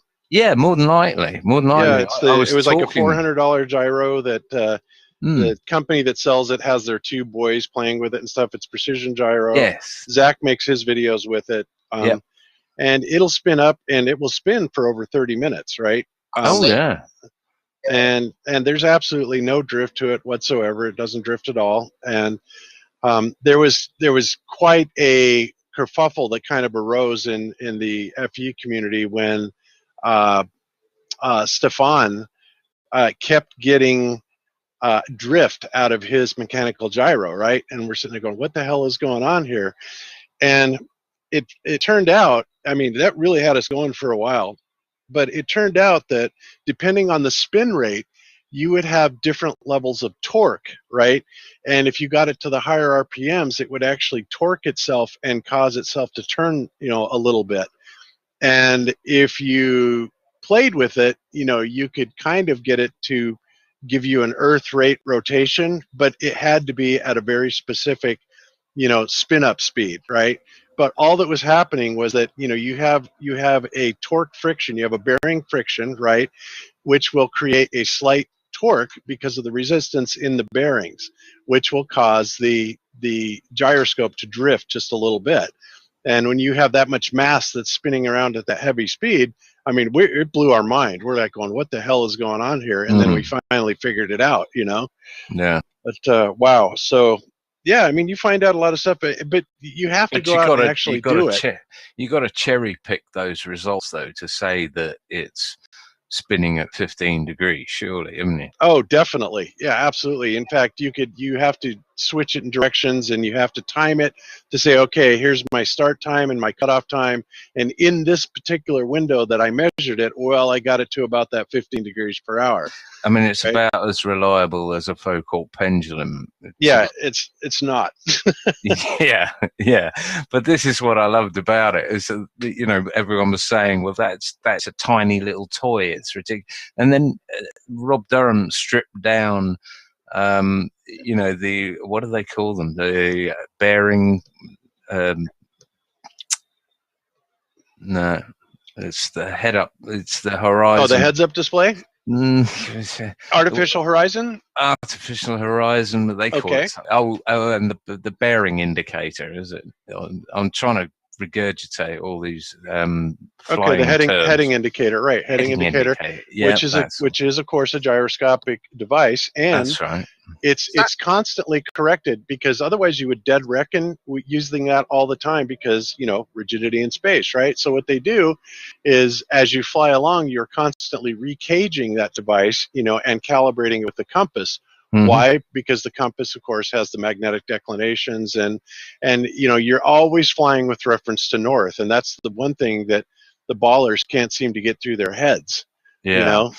And so, he was the one that tore down a bearing indicator, and it was literally the size of a golf ball. The gyro in it Mm-hmm. You know, that keeps that plane from crashing into the sky or flying off into imaginary space.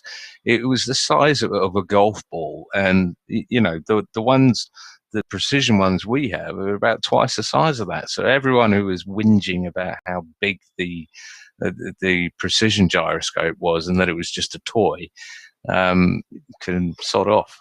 Really? Well, yeah, not only that, look at the size of Foucault's. It wasn't that much difference in size. In fact, I would call it fairly comparable in size to our precision gyros that I have and that you have.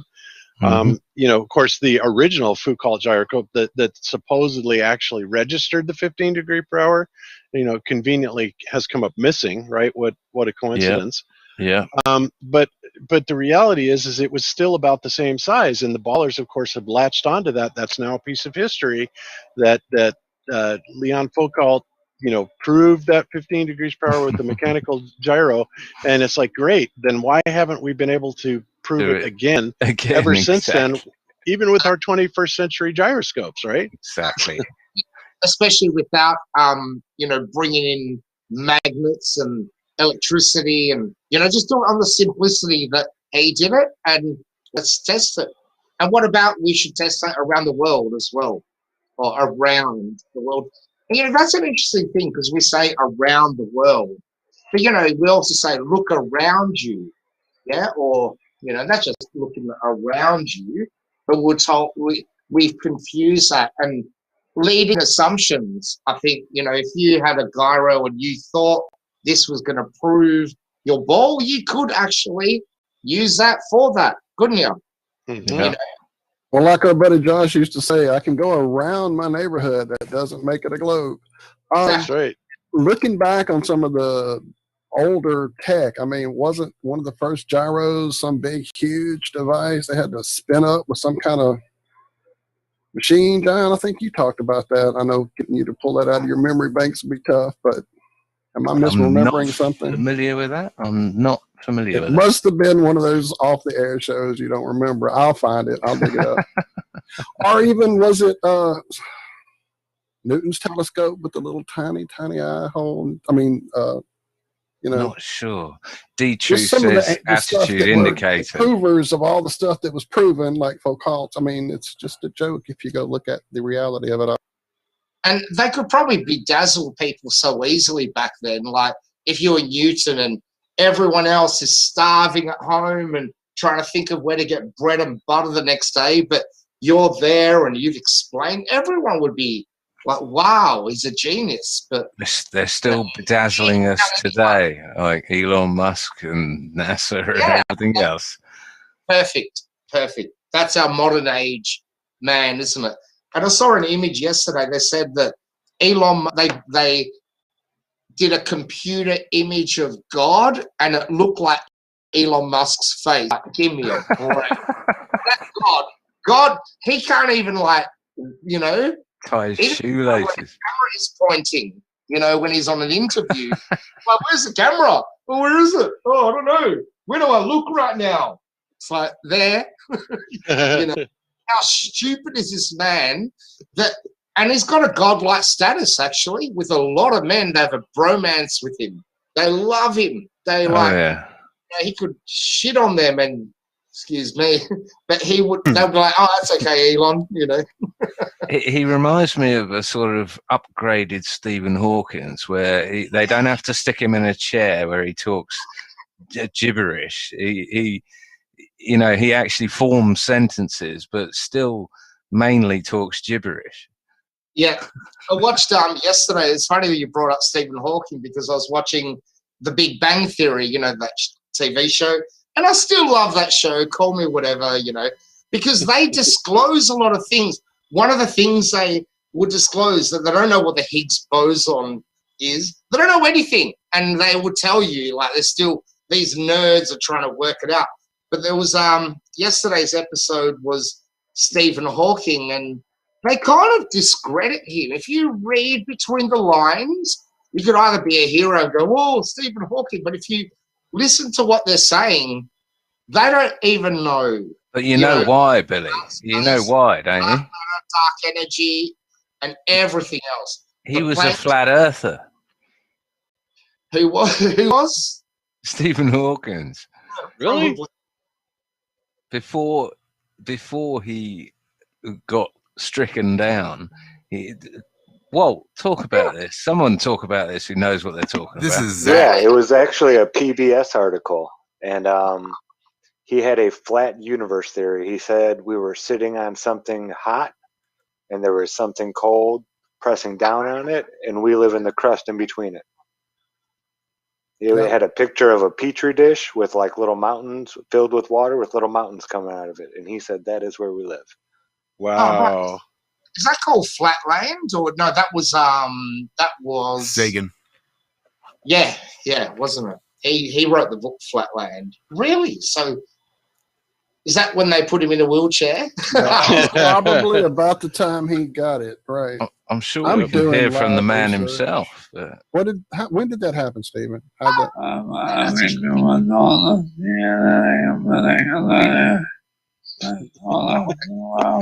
was wrong. Off a couple of years. Yeah. We're going to hell. I've dug up an interesting PDF on the history of gyroscopes from US Dynamics Core, but it's not what I'm looking for. But I'll give it to you guys because it is pretty interesting. It's probably on my blog. Long forgotten. Very interesting. Something about this year that's just totally energized me. I was thinking about this year, and I'm going to put a positive spin to it. Have you learned anything this year? Have you? I have. I've learned about viruses. I've learned how bad the governments are, that 196 countries can lock down, boom, the world, just like that.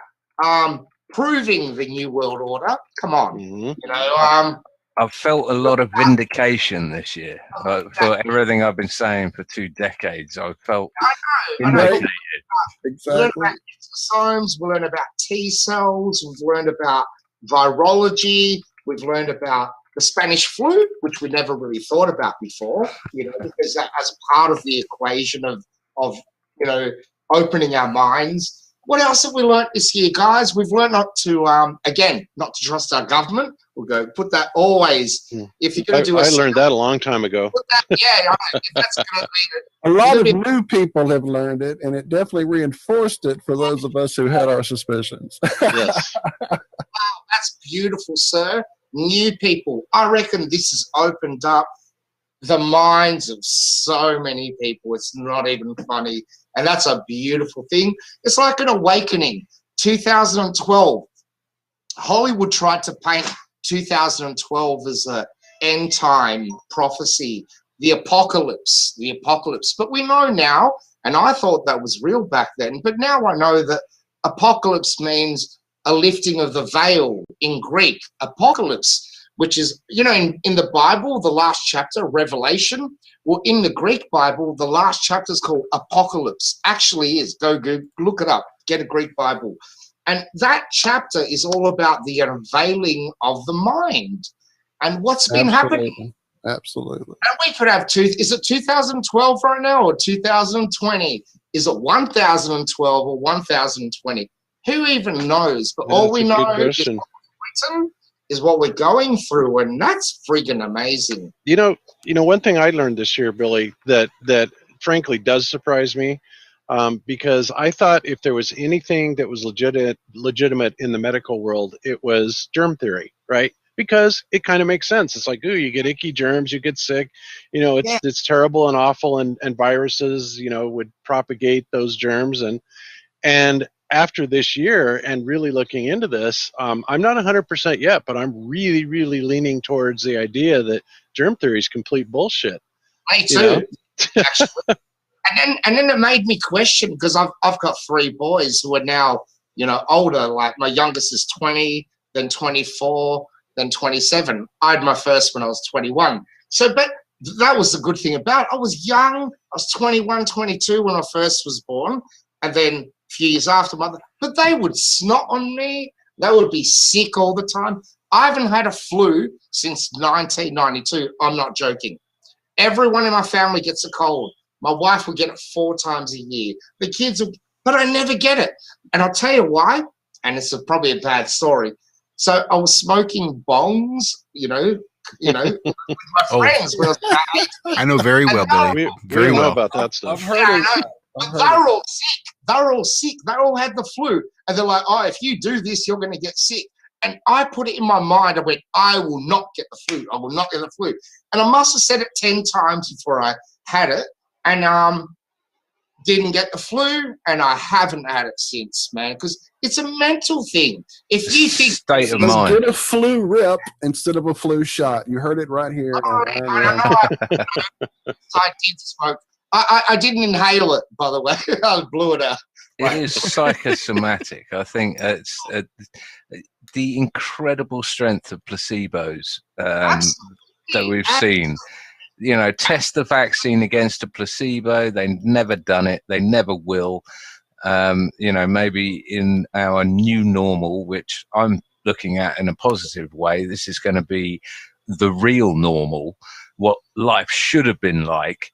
If we weren't led by psychopathic, satanic pedophiles or whatever the hell they are, but we'll soon find out.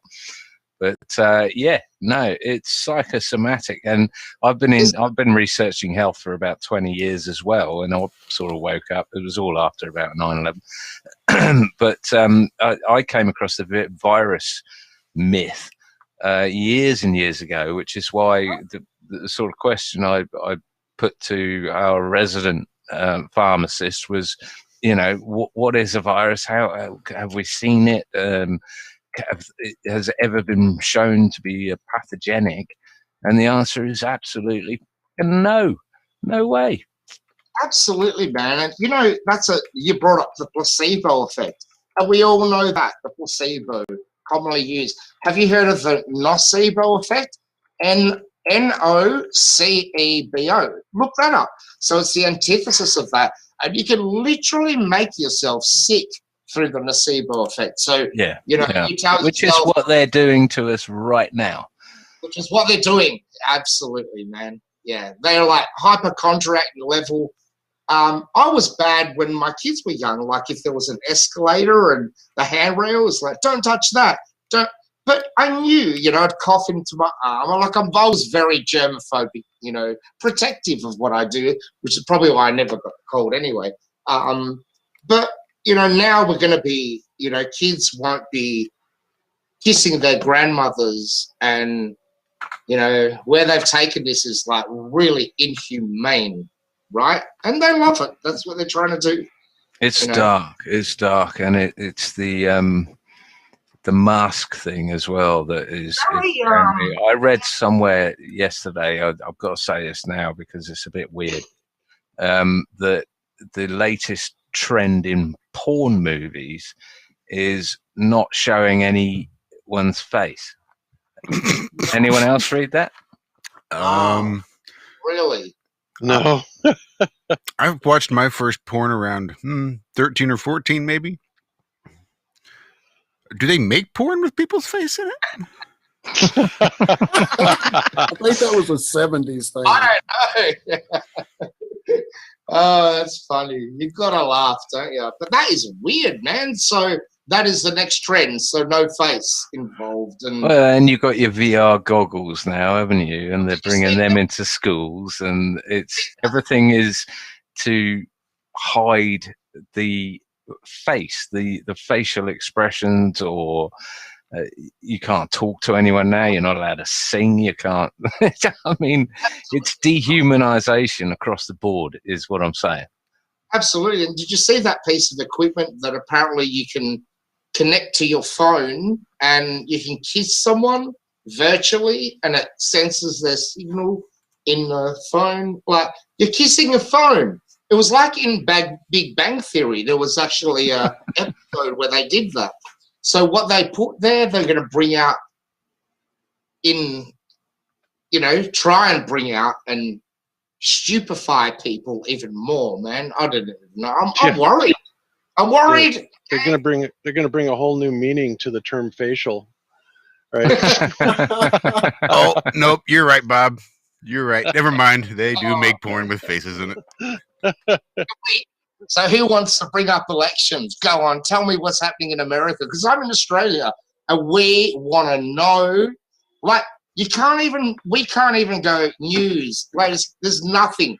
Like, I can watch new YouTube videos, the watermark, there's this and that. I'll tell you, But for me, Billy, it's like this. I'll have to. There is a little bit. I got attacked a few days ago for bringing up elections on my page. It's like, oh, you don't believe in that?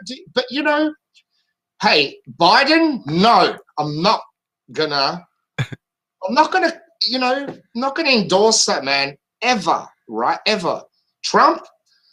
Now, what's you know, wrong with Sniffy Joe? Creepy Joe. guys. You know, so far, Exactly. I made a prediction on election night on Mark Sargent's show, and so far it's held. I told Mark that what would happen is that all the networks would call off. You know, everything was going to be too close to call, too close to call, too close to call, and then all of a sudden allegations of fraud, election fraud, were going to start emerging. And so what I think is going to happen now is it's looking obviously that like Biden has got it, but they still haven't made that call yet, right? So I think what's going to happen is if they do make that call, then Trump's going to fire back and say, okay, we've got the goods on him with all this election fraud proof, and that is going to start a shitstorm of epic proportions. So I think you're right, Bob. Actually, nailed it, man. Yeah, we had intended. Well, Josh had put the story, and we never covered it this morning about watermarks and things like that. What was that, But Josh? is You there any probably proof know of more watermark? We've got to wait, you know, apparently, because the Qs are going, oh, we said it was in the water. So apparently they first said about that. That's the plan, man. Come on. Yeah. The Q said that it was the Great Gorges Dam in China or something that was going to break, and that would, you know, flood 400 million people and kill them, you know, and change the world economy. Now they instantly flipped on, you know, no, it's the watermark on the ballot papers. So, you know, but if I was Mr. Trump, and he's a freaking smart guy, come on, I've read his books when I was before he even, you know, it was in 2000 actually. And if you remember the first guy that pointed to the towers in New York and said, that's fake, man, that's controlled demolition, it was actually Trump. So Yeah, see, now that you're saying that, I did see somebody putting that. I have a lot of people I follow on Twitter that are constantly posting old stuff from 9/11, and that is one I have seen. has he helped America? Because, you know, speaking with people in America, you know, has he helped America or?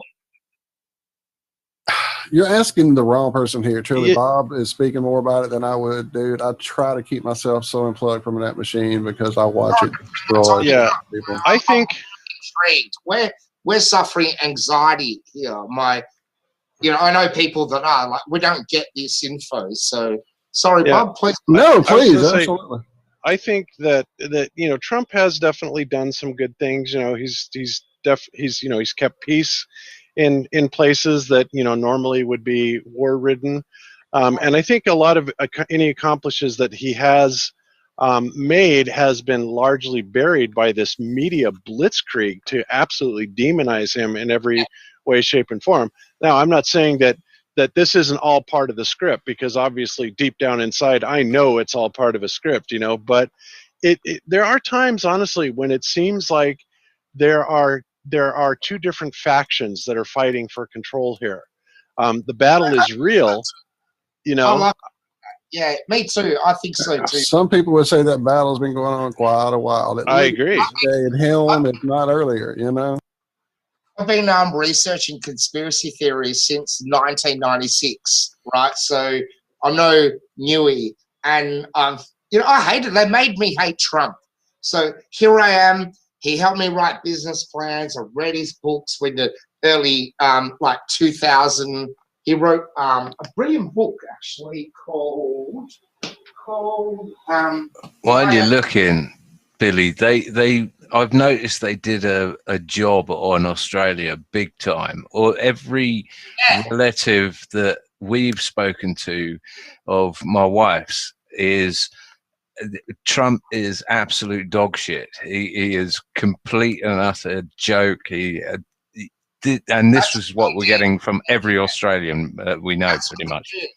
That's what Australia. That's how they sold Trump. Like, not to mention, like, you know, in 2000 or so, we had The Apprentice. So our station, Channel 9, oh, Trump, and selling him off as the big hero. And you know what?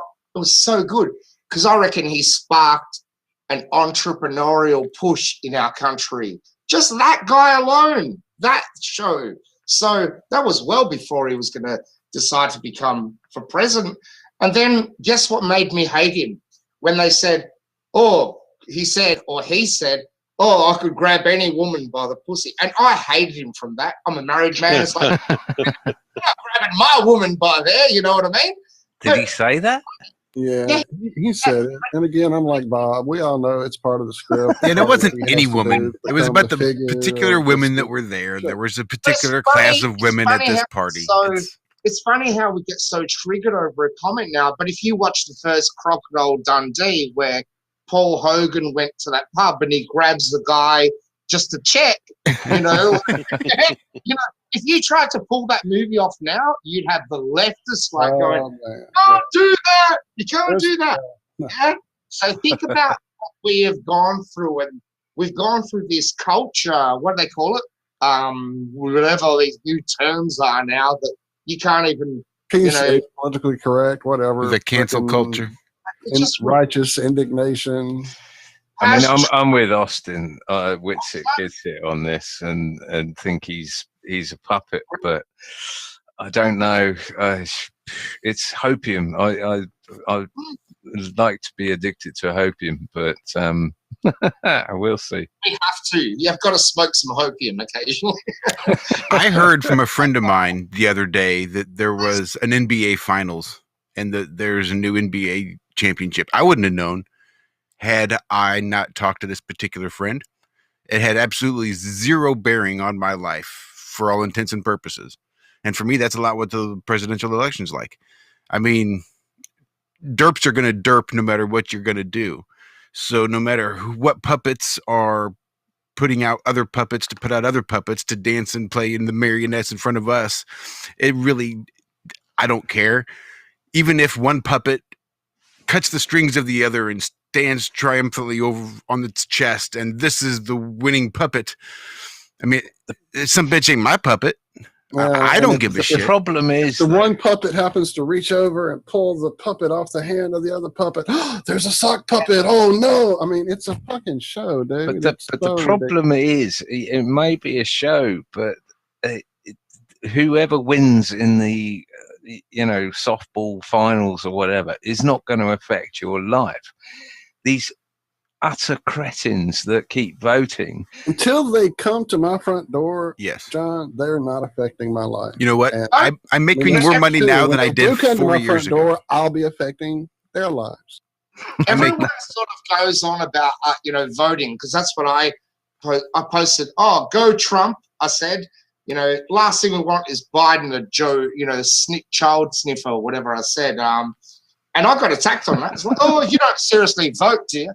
You know what? There are other parties apart from the two, the red and blue ones. There are other. You could actually vote them out if we all freaking did it. So yeah, vote together. Yeah, just go, hey man, let's get rid of those two that always have been voted in for the last 150 or 200 or whatever. How long you guys have been doing it for? Like, come on. That's how long they've been fixing it. I mean, what we're shown is, do you want Jack the Ripper or the Yorkshire Ripper? And it's exactly. So it's up to you guys to get a new candidate comes along, and you just got to go, F the system, right? Excuse me, just get them out and vote them out. Vote the bad guys out. But isn't that the system? You can't vote. Well, give me a better system and I'll do it, right? Do it. Like, what do you want? Give me a better system than taxes. We should do it. Like, let's roll it in. We're in 2020. Come up with ideas rather than attack all the time. you know. But isn't voting actually perpetuating the system? Isn't that how you keep that system perpetuated? I don't know, man. But all I know is if the next day they woke up and went, what? We didn't even get voted in? Like, and some random person who was speaking truth, you know, some non-person that was not a politician, you know, someone that was a capitalist and could afford to do it, you know, like like a Trump sort of guy. Like if we had a Trump in Australia, and there actually is, there's a guy named Ricardo Bossi. Look him up. Ricardo Bossi in Australia. He's not a millionaire, but he was ex-military, and mate, can this guy talk? And he's researched and he knows the political system in Australia. And I hope we get I hope we get someone that is not going to be, you know, just your blue and red party, which makes purple, which is purple royalty, right? You know what? Yeah, the giggle was there. You know what I'm talking about, John. But is that hopium in itself? I mean, do we actually need someone to lead us? Do we actually, if we had a well-written constitution, do we need God to lead us? A leader. Do we need God to lead us? We kind of do. So under that, you kind of have your people that are godly, and I don't know, man. I don't know, John. I need a bit of hopium right now. With my beer. I'm with you. I mean, we're seeing over in the UK rumours of arrest warrants going out for every single MP, that's member of Parliament, for those outside the UK, that to put them under house arrest and charge them with genocide, treason, and fraud. Wasn't I watching a live feed? Maybe you shared of that occurring, of them passing out and serving these people. There have been numerous live feeds from every police district. They've all been served. My MP. Well, actually, I'm not going to talk about that because that would be far too much information. But yeah, I love a bit of opium. But until I see these bastards being perp walked, as they say in the US, you're not going to get opium in the UK or Australia, mate. You're these guys. So I know, and it sounds crazy, but I love America. Always have. America is the place. They're the guys with the big guns, the big cars, and the big voice, and that's important, man. You know. And if they lose that, we lose. The rest of the world loses. So when I was talking about the Strong Cities Network, I'll segue it, right? Let's go back to the Strong Cities Network. Look up your city. If your city is part of that, and they're growing every day, they've got 33 cities signed up so far. Is that a UN thing? Is that a United Nations thing? It's a Chinese thing, man. They're taking over. Geez, right? It actually started from London, I should start, but then they're all, you know, all involved in. I can't remember what that group's called in London, but then look up the Belt and Road Initiative. BRI, Belt and Road Initiative. That's a Chinese thing. They've got 70 countries around the world signed up. So what they've literally done, like they did in Greece, you know, back in Greece, everyone's like, oh, the Greeks don't know how to manage their money. Are you serious, man? We made the word economy is a Greek word, and we don't know how to manage money. Economia, okay. But what happened is they bought Greece out, and they literally gave them all this money. They went, here, take all this money. The Greeks were like, okay, we've never had a credit card before, but let's buy this and that and that. And then they couldn't pay it back.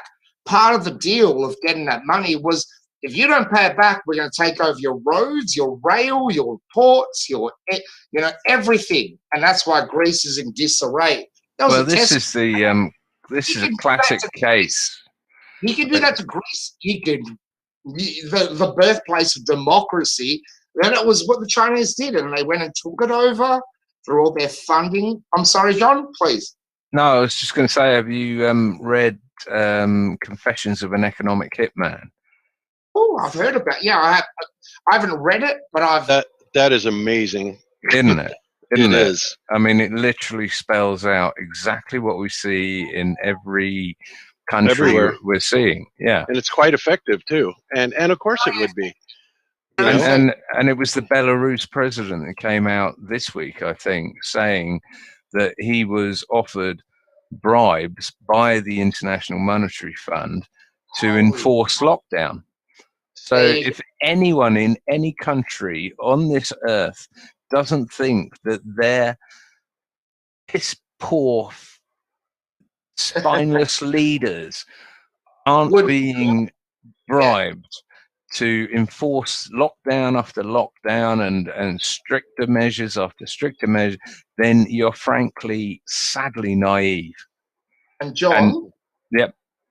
John, you know another thing, if you Google in Australia, they call, you know how they had espionage? Well, now it's called sexpionage, right? So let's say I was telling you about our premier, a really cool, honest guy.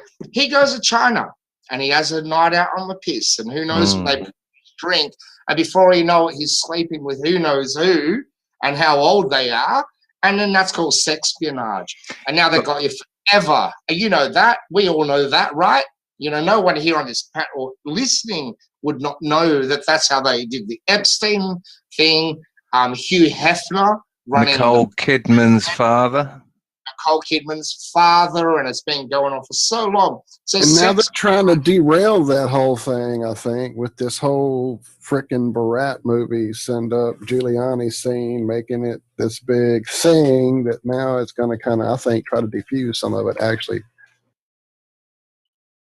Almost freaking, you know, I try and limit what I talk about. You know, I try to be a flat earther. I just stick on that topic. But how do you, with all this going on, how do I just go, no, I'm not going to, you know, talk about voting or whatever, you know?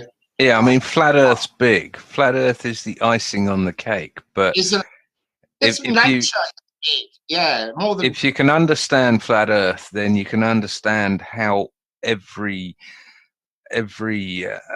country is politically tied, how they're all compromised, how they're all blackmailed, how they're all actors, how they're all puppets, pushing an agenda of a silent minority in the background, like the World Economic Forum or whatever, of a bunch of billionaires that would like this place for themselves but need a few of us around to run it for them. This all becomes apparent if you can understand the flat Earth concept and how the hell it came about, you know, from the Jesuits to everything else. I mean, the Freemasons, you name it. But unfortunately, a lot of people need baby steps. And then, you know, they need to find out that JFK wasn't shot by a lone gunman first. And I mean, good grief. Come on, people. It's time not to be naive. Yeah, I was just thinking, if everyone listened to Globebuster's show from the beginning 4 years ago, we wouldn't be in this place, right? You know, people would be on, they'd know nature at a new level, and they'd at least be, you know, gee, it's been when are we going to the moon again? Is that 2020? What woke you up, Billy? 2016? How long ago was it? 2019. You pick a year we haven't gone. So, yeah, Billy, what was it back in 1996 that got you looking into conspiracy theories? That's when I graduated high school, by the way. Yeah, that's when I first connected to the internet. It was like that dial-up modem, like, doo-doo-doo. I kind of miss that sound because it would take you, you know, like someone would call you and interrupt your connection, and you'd be back, okay, well, I'm talking to someone now. It's like, get off the, you know. But anyway, back then, I got on the internet in 1996, and you had a limited, you know, amount of time you could do. But I don't know, something, I used to be a salesman at that stage, and I remember knocking on someone's door, and I spent an hour at his door, and he's telling me about the military-industrial complex. I'm 25 years old. I'm like, what? I'm just trying to get a $15 sale with him, man. Let me go. But and then I went, but he opened my mind up because he was telling me that, you know, wars are created to make money, and I'd never considered that before. Like, you're too busy. You're running, you know, you've got a family, and then I got home and started researching, and aspartame, whatever you call it, artificial sweetener. E. coli poop, you mean? That's where I got started. Maybe, you know, sick, and then you get sick of that, so then moon landings. And so I remember that the moon landing was probably one of my first ones, digging into that, trying to get information on the moon. But there was a site, and it's still around now. That's been around, it was one of the earliest sites. Bob would probably know it. Elias. Yes, that one. That's been around for a very long time. But we're not allowed to mention them because they'll strike us because they really don't think the Earth is flat. How sad are they? They know that, so I've got friends that know that don't think the Earth is flat, but they know the moon landings were crap. So let them try and reconcile that within their brains. But and that's where I started. And then 9/11 happened, and I remember I thought I was hook, line, and sinker. We're going to war. I told my wife, I'll go to war and fight those who's ever doing this. But then I built up the courage to type 9/11 hoax into Google, and that changed my world. Because then when you look at other, Well, Billy, you did go to war against the people that did this. We did, but I was personally ready to go to war. But it didn't involve guns and people with towels on their head. It involved exactly what you do now, 20 years of hardcore research, a book behind, and all the rest of it. And I wonder how many people that woke up. You know how before I was saying this year woke up a stack of people, right? And it's funny back then, if you listen to 2001 interviews of Donald Rumsfeld, any of those dudes. Actually, it was Rumsfeld that said this. He said this war will go for 20 years. The 9/11 war that was instigated by 9/11 would go for 20 years. And weren't they on the money? On the money. They tell you everything they're going to do. They tell you, as we know, they kind of disclose information. But getting back on track, so 9/11 really changed like everyone. And then you start, just keep going. I learned about the straw man theory. Have you guys researched that maritime law? Yes. How it's like, obviously I've, researched that in probably 2005. Went along, then you get YouTube comes along. It's like, whoa, a new paradigm of information available to you. So it's been a really, and guess what? And you've got to maintain yourself as a human to your family, as a family man, as a father, as a husband, as a businessman, just trying to work with society. And I think I held on to that till about when Flat Earth came, and that changed everything, man. Now I've just given all of that up. I couldn't give a shit about being a millionaire, a billionaire, or any of that. Don't even want to know. How's that gone down with your wife and kids and etc.? I think we've all grown together. My wife's really cool. And I remember telling her about Flat Earth, say 2015, and getting frustrated, like, why can't these people see it? And you know what she said to me? She said, don't worry, let it be patient. Things will take time. And it was when I actually had a release and went, what am I rushing for? Things will take. We're still learning. How far is the sun? Does anyone here know? No, we're going to learn. Do you really need to know how far the sun is to figure out the ground you're on is level? No, we don't. So we're going to learn and have a lot of patience. I think we've been lucky, all of us here on this panel, that we have a significant other in our lives that has helped ground us and keep us from keeping spun out. Because we all had that period of like, just everybody needs to know. I gotta tell everybody and help them, and just calm down. Michelle too. It's just so true. Chill. Just chill. It'll all come together. My best flat Earth companion has always been my dog. He looks at me and he goes, "Yeah, I know. I knew all along. Don't worry." I would know if it was spin. And it's probably someone from a past life, actually, your dog, He's like, I know, man, It's hard, you know, and we've all got, Undoubtedly, I don't doubt that at all. Truly, Hank is without a doubt an old soul. Without a doubt, that's our buddy Zach's buddy, his dog. but it's amazing because there's more about, you know, when you get into the topic, as everyone knows here, that you question, you know, the insect that's on your desk. You don't want to kill it. It's like, well, he's on his journey. You're better off just taking it outside and let him go, or just let him go. He's not going to kill you. And he might well, a day or two, but you get to live 70, 80 years, you know.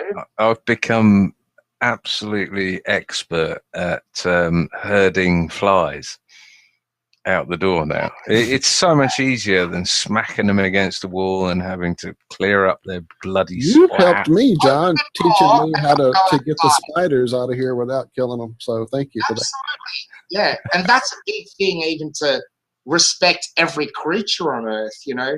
I had one of my cousins, he came over, and his son went a path of ants, and he's like killing every ant. And I'm like, stop it. I had to grab him, like, what are you doing? And I said, you're killing them. They're just trying to cross from there to there. And this kid, he was 10 years old, he's like, looked at me. He never even fathomed that before. But now, you know, 3, 4 is like... That'll be a formative point in his life. That was awesome. You see people changing. You see kids changing. And if we don't teach kids at that level, like, I don't even know what their parents are doing, you know. Putting them in front of screens 9 times out of 10, unfortunately, seems to be the case. They're on the screens. They've got no connection with reality of killing a real creature, you know. So, Billy, do you see good times ahead? Is your book positive? Is it? It is positive for the very last, you know, to the last words, to be honest. You know, I'm really excited to read it, man. I haven't yet. I praised it highly, and talking to you, meeting you. I mean, since before we got on the air, you hit us with the conversation you and Bob were having, dude. Literally put me with chills, deja vu, and a few times I felt your emotion just literally pouring through the screen. So thank you for sharing it with us. I am excited. I can't wait to read it. I truly am. And to be honest, I'm trying to write another book right now. It's about, you know, the lockdown, and there's just no inspiration. Like, God is not with me on this. But when I was writing that book, it was, you know, just the emotional level that you reach writing something. But yeah, at the end, it's a positive outcome. It's like, you know, it's what we want to achieve. And that's what I tried to write in the book, you know, just to... We're never going to settle it, but you know, the book was about finding more land, so it was about trying to, you know, channel it down to that. Well, no inspiration coming for the lockdown book may be indicative that it is fake and false and just a hiccup in our timeline. Maybe the book should be about what happened after the lockdown or how the lockdown ended. It's not over yet, so I can't finish it. You know, someone's told me to do it in phases. But you know what, putting all that aside, I don't even care if I do that, to be honest. I don't really want to have, you know, a negative association with like this thing that we've gone through. What? Well, the next thing is like amazing. Oh, that's what I was going to say. I'm so glad I remembered this. But I actually had a friend who bought the book. They gave it to their neighbor. The neighbor gave it to their 12-year-old daughter. And I'm like, oh, you shouldn't do that, because it starts off with, what do you mean the earth is flat? Have you lost your fucking mind? Like, there's an F word in there. Anyway, this 12-year-old girl is doing a school assignment on my book. Yeah? So that's pretty exciting. So she's doing an assignment on my book. Awesome, man. Because you hear things like that, and it doesn't matter if you sell a copy. You hear that, and that's what you want. Yep. Right? Are you in contact with Douglas Falk, the author of? Actually, I did early days. Because he published his book maybe 3 days after mine, and it was a bit. And then Mark Sargent, how's this? And Mark Sargent did it on the same day that I published my book the same day he did. So if you look at synchronicity like that? What was happening? And you could go, oh, I'm jealous that they did. No, it's like you could start off like that, but then you go, hang on, we're doing it for what? For what purpose? It's like Rob Durham published his video on gyroscopes. I think it was 2 days before. Right when you did. I remember it well, John. I remember it well, dude. Neither of us knew we were even doing the same thing. Gyroscope. It was the day I got my gyroscope. You know what they say that Marconi was working on the telecommunication device the same time as others were. They say when the motor vehicle was invented or discovered, or whatever you want to call it, there was several people around the world. So there was no communication devices. And guess how they did it? Telepathy. Yeah, they call it 100th monkey, don't they? But yeah, I think it's better known as telepathy. Flow that it's out there and it suddenly is ready to come to everybody. Our buddy James True, another author. Do you know James True? Oh, man, yeah, he's a great guy. We've had him on here quite a few times, friend of the show, just like our buddy. What's his surname? I'll send you the link. James True, True, and yeah, a great guy. Go to jtrue.com. Yep, jtrue.com. Great books, great perspective. Greatest apocalypse ever is one of his latest catchphrases for this revelation that's occurring around the world with us. But yeah, definitely, man. We should have a writers. While we're doing a shout out for authors, here. Mark Devlin. Mark, actually, man, we got many authors in the community we should get back in here. Martin's working on a new book, Martin Liedke, so we should have a big author. Martin Liedke, yeah, he's got a book out, and that's all about the flood and mud flood. And Bob, we need a book from you, brother. Book, right? Everyone will buy your book, man. Just do it. Now you're retired. You'll be waiting a while for that.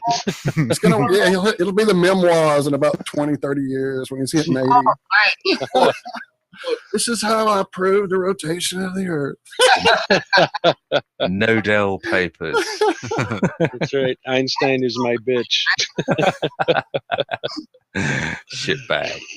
You're gonna have fun. But no, I'm serious, Bob. Like, you should document your knowledge somehow for future generations. Seriously, you should. That's cool. Yeah. Globebusters. He should make a book about the preponderance of evidence and call it Nodal Points.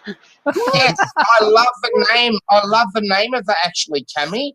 The preponderance of evidence. I think I sent that to a friend of mine who is a scientist in Australia. 33. Oh, that sounds bad. Commonwealth Scientist of Australia, and he hated flat Earth. But that video, the preponderance of evidence you did, Bob and Cami, that was the one. That was the one that made him go, "Oh shit, maybe I don't know everything about this Earth." And he's a flat earther now, so yeah. Oh, awesome! That is awesome. John Patterson, look him up. He was the guy that. Did you ever see that guy that stole the army tank in Sydney and crashed into the mobile phone towers? What was his name? Sorry. Yes, sir. The guy, John Patterson, he stole an army tank and he crashed it into some mobile phone towers in 2006. That's him. Wow. Yes, I remember that. I remember well. And I turned him into a flat earther, huh? We need to get him on. Yeah, please. Billy, if you can, that would be amazing. We need to get him on. Yesterday. He called me yesterday. He calls me every week now. Yeah. And he listens to Globebusters. I reckon he listens to Globebusters every day because I sent him a whole USB stick with all your videos. And I reckon he lives in the country. He's got no internet. So I reckon he's just on auto repeat right now, Wow. I would love to have him on your chat one day. If you want, I'll bring him on. Well, certainly get him on Globebusters too, but get him over here with us too, brother. Bob hangs out with us a few times. That's awesome. It'd be great to talk to him because, yeah, I remember that whole. I shared that often. John Patterson. On Twitter. John He Patterson. was all about trying to show people how bad the current towers were then. I think we were not even at the 5G stage yet. It was coming, but Yeah, that's why it he was did it. earlier. Because he was getting radiation damage from the towers. EMFs, yeah. And I mean, there were people putting them up on top of schools and stuff, and he was pointing out all the stuff. My customer owns those tanks. He owns 2 of them. Yeah, so he stole his tank, and then anyway, I'll tell you about it one day. Oh, that's fabulous. He was ahead of his time, and that would be a great show. And yeah, if he does get him to crash Iron Realm, I bet I could get Glowbusters to sneak on with him. Let's do it. I'll tell him. He'll be stuck. We know a girl that could do something for us. Get a word in somebody's ear. How is your birthday going, sweetheart? Oh, it's great so far. Loving it. Thank you for sharing it with us, friend, for sure. Truly. Awesome. Glad to be here. Yeah, happy birthday, Bob. Billy, give us your details again where people can get where they can get the book and how they can get in touch with you. I'm periodically dropping the Amazon link here in chat, but I think Josh had dropped your actual website earlier, which I don't have handy. Elusive Curve, so Elusive Curve .com, or you can just Google that at Amazon. Look it up. I'm Amazon. Most big publishers have picked it up, which is a big surprise as well. That's awesome. So, yeah, give it a search, and as I said, you can also email me at billyzig@gmail.com, and I can flick you over a free PDF version, so that way it's no cost to you at all. That's awesome. So your website should be on screen right now. You can point down and just say, "There's my website." And I hate to hit you up for it because you shared it earlier, but you had given them a discount code. I did not type in. Just type in ZIG for Zig, and you'll get a 25% discount if you want to purchase through the website, which would be great. Love your support. Billy, you got any more books coming up or anything? You said you were writing one.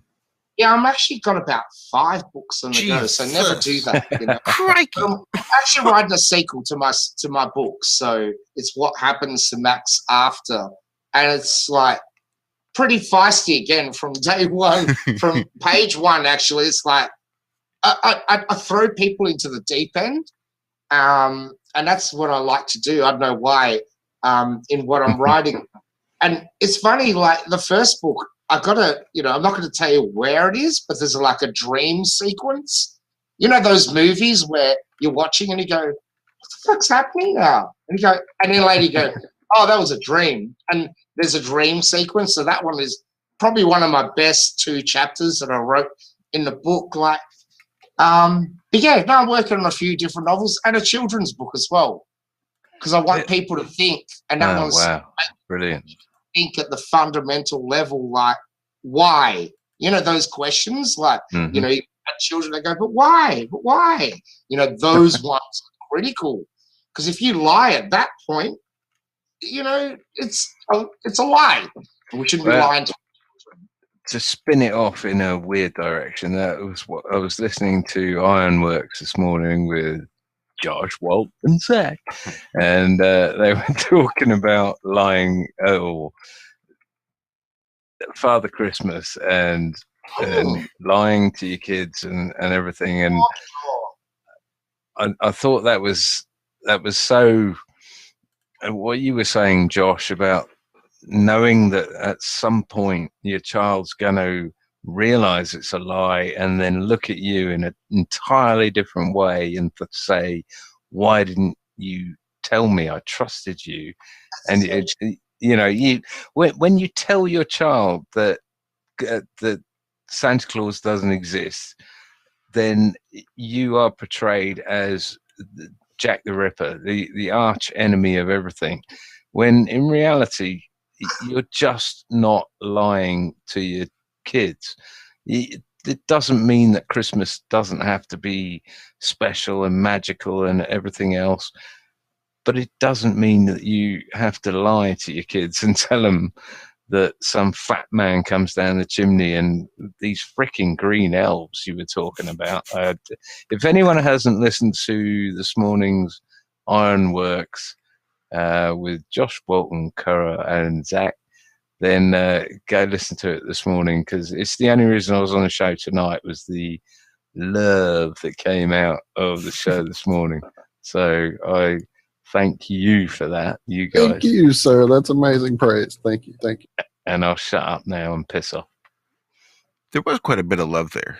And I just want to say, as holding myself accountable, I took $30 and donated it to Mac for whatever it is Mac wants and Mac needs when he gets home. If it's dinner, if he wants a steak, there's $30 towards a steak.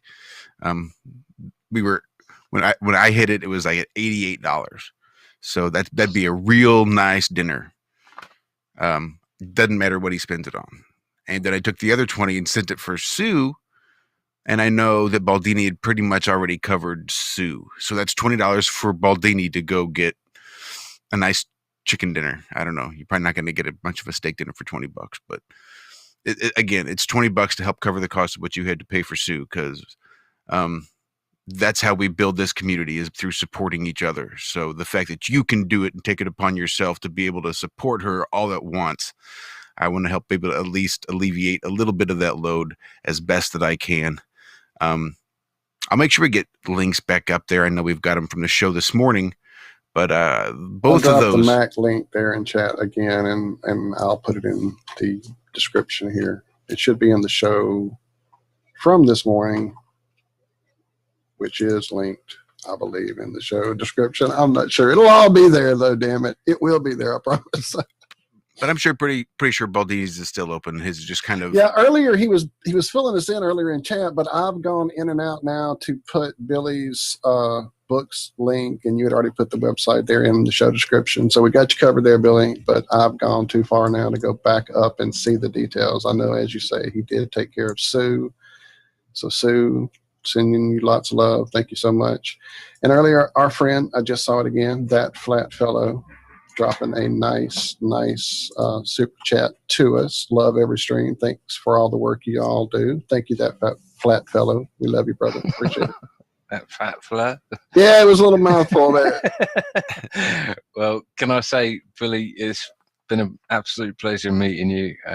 It's knocking on 1:30 in the morning here, so my night's just beginning, and I'm going to have to move on, but it's been an absolute pleasure. Cheers for Likewise, John. Cheers for joining us. Glad you can finally get here. Apologies for absence with Adam. You missed, buddy. Where are you? No doubt. Everything's hope everything's doing well. We'll do it again. Good on you, John. Thank you so much, man. Nice meeting you. Please, yeah, feel free to connect. And you must know a guy called Rob. He lives up in Townsville. Right? I mean, in Australia, you guys all know each other, right? Oh, yeah. He's the guy who complains that there are no flat earthers in Australia, and then we have like 3 or 4 weeks on the trot with Lucas and yourself and God knows how many other people from Australia. Rob was actually in chat earlier saying, "Oh, I see you guys got an Aussie in the show now. He's been replaced." So yeah, Rob. I mean, hey, you hung up your hat, bro. I invited you. Clearly, it's been a Wednesday, blast, Rob. Billy. If you have to head out, you certainly can. I don't know if everybody else is ready. It's up to you guys. We have been on it for a minute, so. You're a legend. Well, guys. It's been actually a brilliant show. Love it. Well, it's been an absolute blast. I'm so glad you finally made it on. If you could see my huge smiling face, that's all I've been doing, smirking. Shout out to Connie there in chat. I've been loving it, man. Truly, you've shared. I've definitely felt your emotion through it all. I know apparently you've had some rough times through this damn COVID we're dealing with. So definitely, man, sending you lots of love, lots of love. Thank you for sharing with us, and come back. You are now part of the family. Once you walk through the door, it never closes behind you. You're in, brother. God bless, man, and we're all in this together, as they say. That is absolutely true. So, Billy, I want to put out the invite that if you ever decide to write a futuristic book and you need that extra piece of land in it, talk to me. I know magnetically where there needs to be a big piece of land, so it'd be fun to put the magnetics and the sciences together with the novels and the stuff going in and watch it all fall out.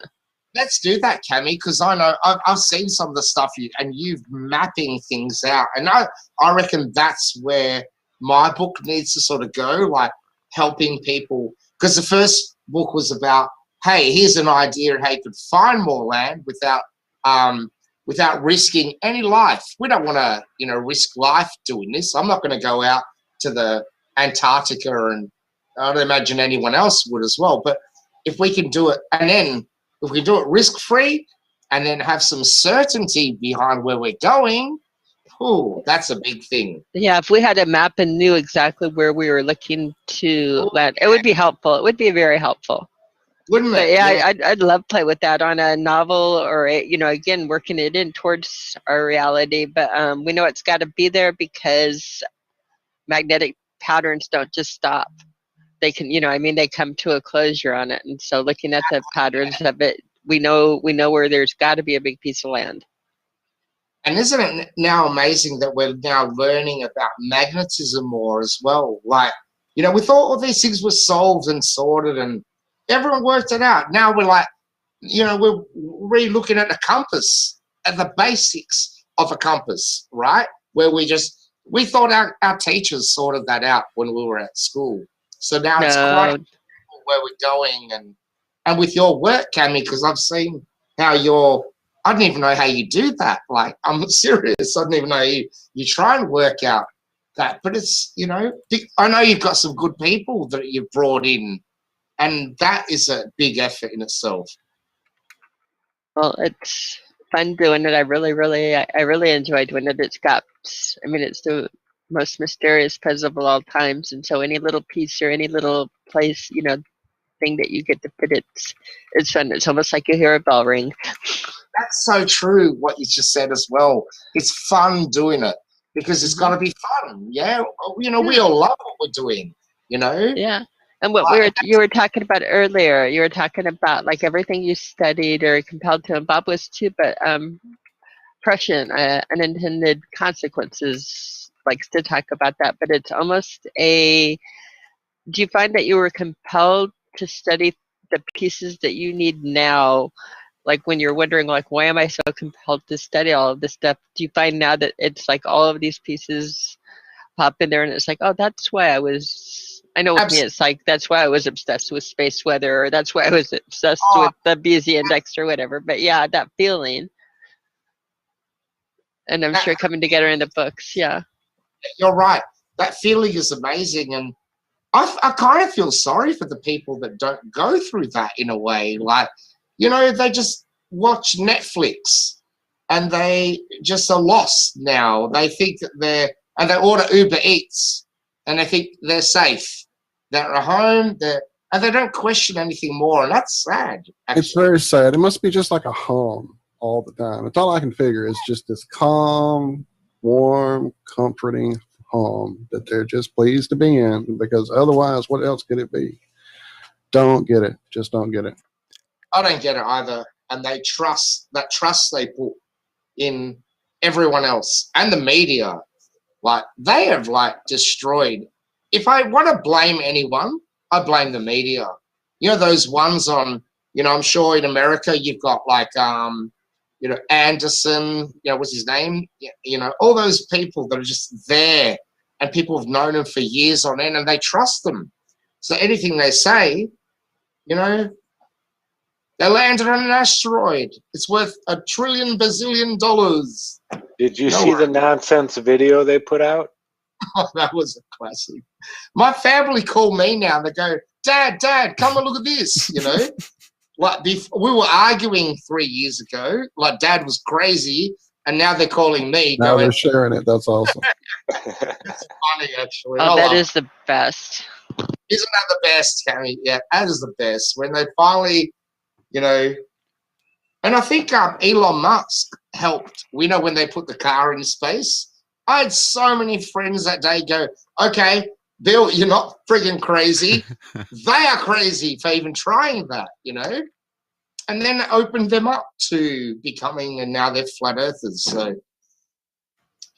you got to wonder, are they trying to help us? I often do. We talk about that here, that there have to be some people that are either trying to wake people up from Yeah, a maybe big, not the ones in charge, but somebody's messing up on purpose. Well, how do you tell people? Like, I think I wrote that. Like, we've all, I didn't. There was no original thought. Like, how do they come up and tell you the Earth is flat? If they've been lying for 50 years, how do you do it? So You work it in. it's a gradual thing. Yeah. And then you start slipping it into YouTube suggested videos. absolutely, or in video games or stuff, even like, right, Zach? But how many times have I heard the story of people saying, I started seeing it pop up in my suggested video feed? Somebody in YouTube was making that so. There was something in that algorithm that made that so. Somebody wrote an algorithm so that that would happen. If that's not white hat stuff, at least gray hat stuff. I don't know what is. I know. Yeah, I like that, actually. That's a good thought. Because if, like, let's say you worked for YouTube, I reckon you would do that. Right. Wouldn't you? You Absolutely. would write that and go, stuff it. I'm just going to tell everyone. I'm just gonna tell Just everyone. repeat it. I'm gonna leak it out slowly, but I'm gonna share this. I'm gonna get I'm going to this get a out. snack one day, but yeah, I'll do it. So has anybody found out what kind of travel has been going on to Antarctica over the last, say, 8-9 months? I'm wondering what's gone over the last couple of days, like literally.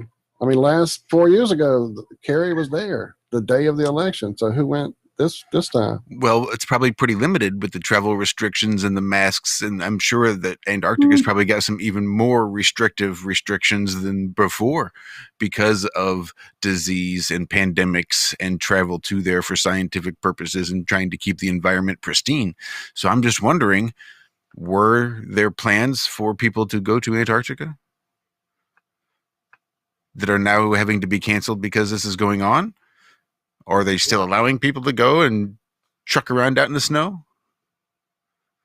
I hear cold's probably not the best environment for killing it, but it's I pretty got damn nothing. cold.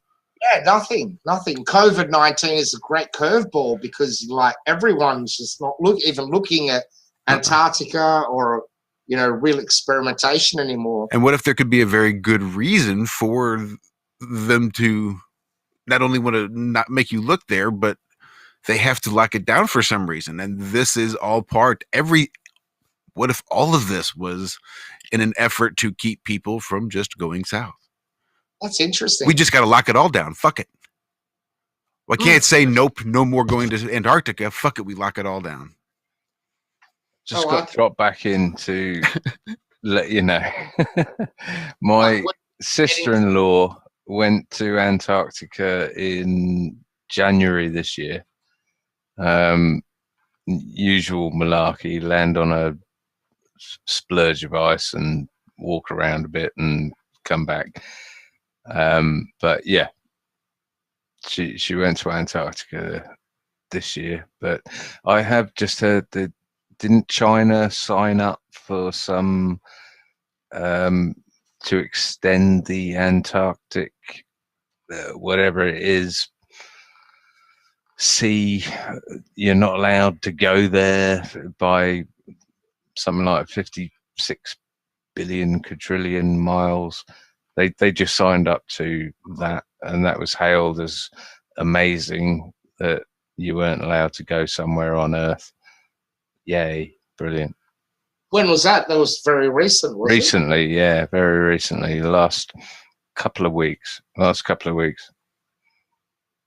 But yeah, I just thought I'd pop in there and let you know. My sister-in-law went there. I asked her to do some very simple tests, and she couldn't be asked. It cost her 40 grand at least to go there and come back. And yeah. For how long? How many days was she there? It was a couple of weeks.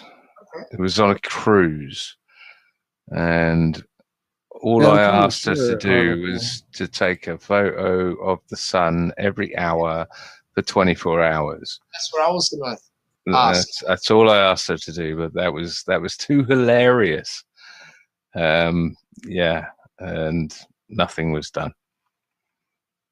Which is quite even though it's hilarious, but it would prove the globe if they wanted to. So you'd be almost be famous. Imagine, you know. That's what I said to her. You'd be the first person who'd done it, and you could rub my nose in mustard shit. Yeah. I shared in chat here with us, Josh. I can't share with my computer right now. It's acting up. A link to probably the cruises she may have gone on there, John. Anyway, if you want to share it, Josh. You bet. I could get you the exact cruise, but not at the moment. But yeah, it was in January.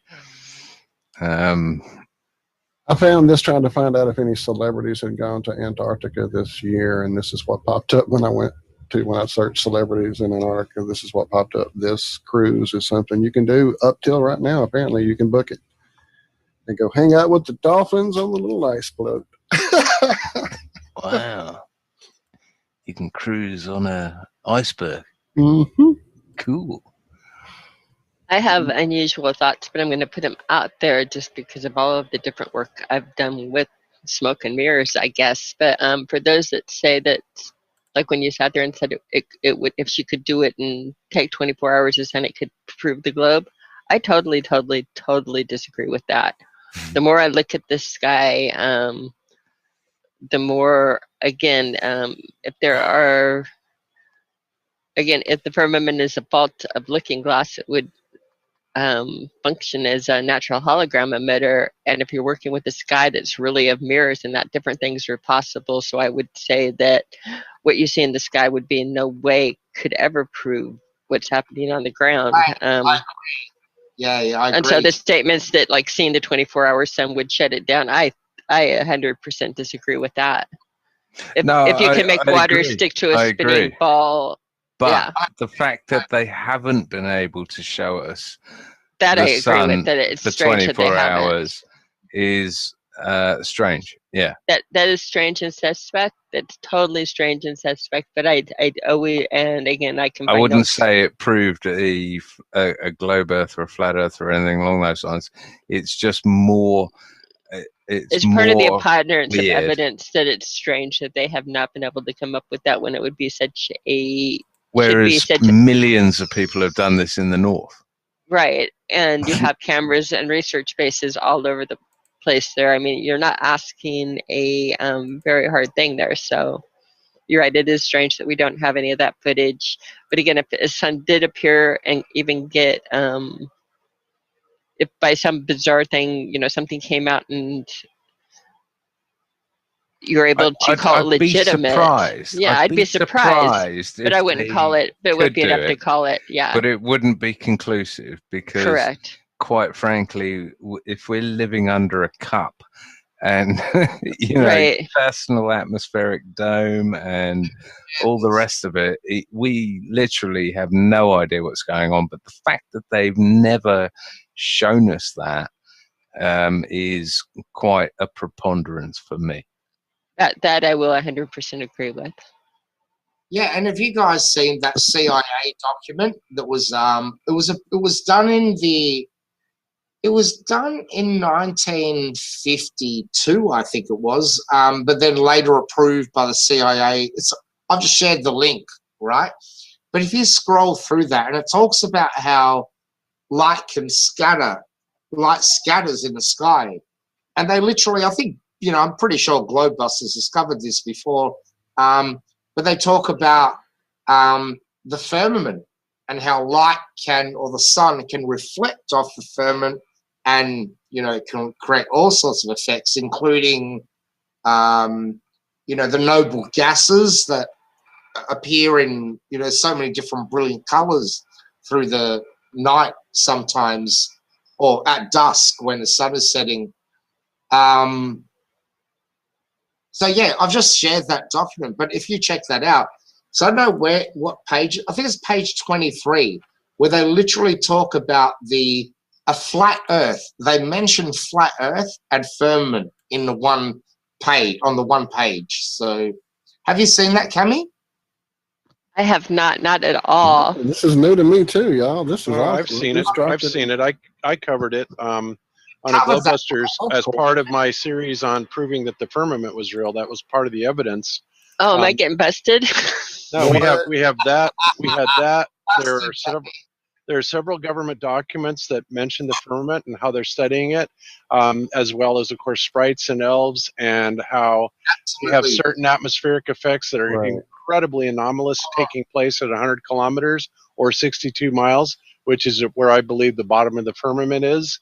That's also seems to be where, right in that 60 to 70 mile range is also where the go fast rockets seem to hit something and stop. Carbon line? Yeah. There's every evidence in the world that there is a firmament, and yeah, I did an entire show on it. And this particular document was one of the ones that I showed this, and I actually have several others as well.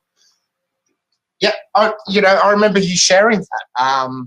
So if you go to, yes, this part's good, because I sent that to that scientist guy that I know, John Patterson, and he's so well researched across so many different. So he's not a one-sided guy. He's like he can rebuild. He rebuilt the tank, right? So it's mechanical. We could do so many things. But when I showed him this, it blew him away.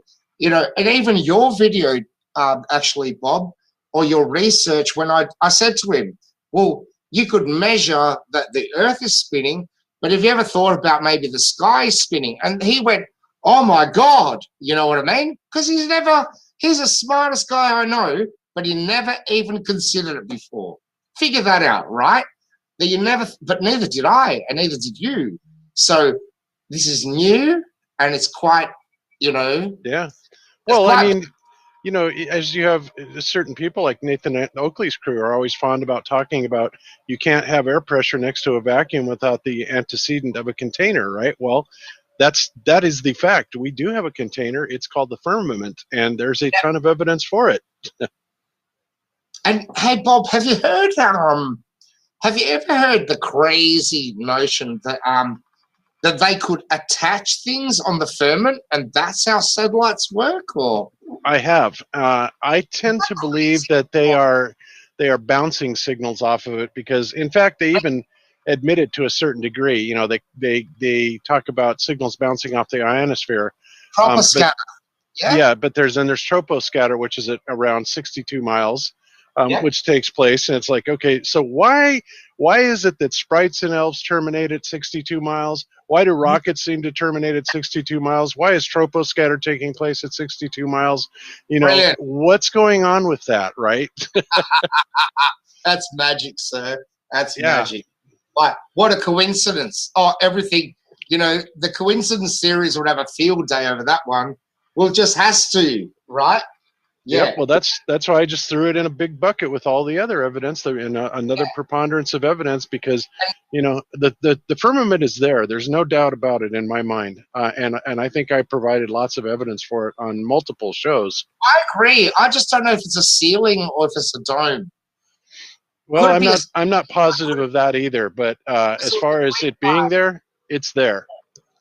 Yeah, there was a Greek guy, Indiapolos, I can't remember his name, but it was like in the, 2,000-3,000 years ago. Because they all told us that the Greeks thought that it was the spinning ball. That's bullshit, man. The Greeks actually questioned, they wrote about a flat earth with a flat ceiling. But, I don't know if that works either. Like, why would we have different pressure? But I haven't measured anything. Like, you're going to have pressure, but in order to admit that there is a pressure gradient, the first thing you have to admit is that there is a downward bias, aka gravity, right? Now, there's this whole controversy about whether gravity exists or not, and whether or not it's Einsteinian, bendy curvature, bendy space-time, or mass attracting mass. But the reality is whatever it is, and I tend to think that it's incoherent mass, electrostatic and electromagnetic mass, and Zach did a beautiful video that illustrated that. But so there is absolutely a downward bias to this Earth, and oops, we're getting all kinds of doorbells here. And it's the why we don't know, right? That's right. It's the why we don't know, but we have good speculation on it, though. Yeah, I don't know if you've seen that video of Zach's or not. If you haven't, I've watched everything you've I done. think that's actually Zach having trouble getting in here trying to connect on his computer. Maybe that's what you're hearing. I don't want well, to just lock the door then. Why don't we let him Yeah, in? we don't want that dude in here. Yeah, screw that guy. Well, if you guys, I love your new property, by the way, Bob and Cammy. Wow. Oh, thank you. We enjoy it. Do you have a river in your backyard? Yes, we do. hey guys, if you don't mind, in the in the spirit of all fairness, we have a super chat from nappy-headed Zero Combs asking, if the Earth is flat, why can't we all see Polaris? Where are the pics of a dome? How do eclipses work? Give me something. Those are easy questions. I'm aware they are, and I would definitely like you guys to jump on if you would not mind. Okay. The reason that we can't all see Polaris is because Polaris, first of all, is not 450 light years away. Or actually, I'm sorry, they revised Polaris. They just had a mere 130 light year error on it. Now they're declaring Polaris at being at 320 light years, right? So just a minor thing. So it's not that far away, first of all. So if I had to guess, I would say it's actually somewhere between 3,000 and 4,000 miles. And the reason that you can't see it is because if it's actually much lower and much closer, then you have your angle of incidence. So look at it this way: if you have some paint and paint a spot on your ceiling, right? Then look up at the ceiling and it's directly above you. So call that Polaris. Then back off 2 feet. Well, now you've seen that essentially what has happened is that has changed its angle to about 80 degrees instead of 90. Back off a few more feet. Well, now it's going to be about 60 to 50 degrees. And if you back all the way off to maybe 50 feet across the room, the convergence, your optical convergence, is going to bring that spot down to roughly 90 degrees, right? So essentially what is happening is when you get past the equator, and by the way, the people that brought about this deception knew this full well, and that's why they made these latitude and longitude coordinates, right? So the reason we can't see it is because it simply has dropped below our maximum visual acuity angle, right? We can't see it because our angle of resolution has become too low to be able to spot it.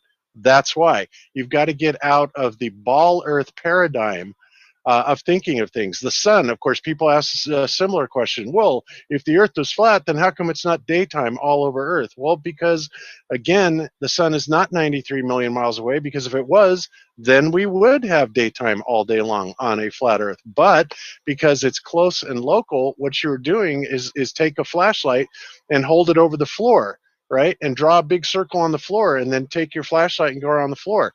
What it's doing is it's got a local area that it lights up, right? And as you move it away, the light becomes dimmer and dimmer and then completely goes out from, certain areas. So it's the same exact type of concept. So the deceivers, when they designed this latitude and longitude model, they knew full well exactly where Polaris is. They know it's not 450 light years away. They know that it's likely more around 3,400 miles. And then you simply back away from it. It's going to drop down on your horizon. That's the way it works. So there's your answer. Absolutely, yeah. And nice one, thank you. Limited view, they expect, and it's actually a good question, what he asks. It'll be kind of dismiss it, but he should be looking at ground level first, like prove curvature, and then try and establish how far the stars are and whether what they told you was real. Okay, and inclusive.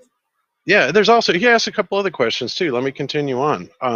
Pics of the dome are yes, sort of like one of those, we haven't been to the sun either. But there's evidence I was going to say there are evidence out there, preponderance thereof. So go right ahead, sir. I didn't mean to interrupt.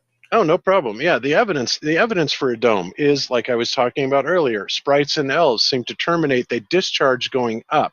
and they hit something and they flatten out, and they flatten out roughly at about 62 miles or 100 kilometers, right? So somewhere between 60 and 70 miles appears to be the bottom side of this firmament. We have propagation changes. You have the ionosphere and the troposphere, where signals make dramatic propagation changes up there, as if they're bouncing off something.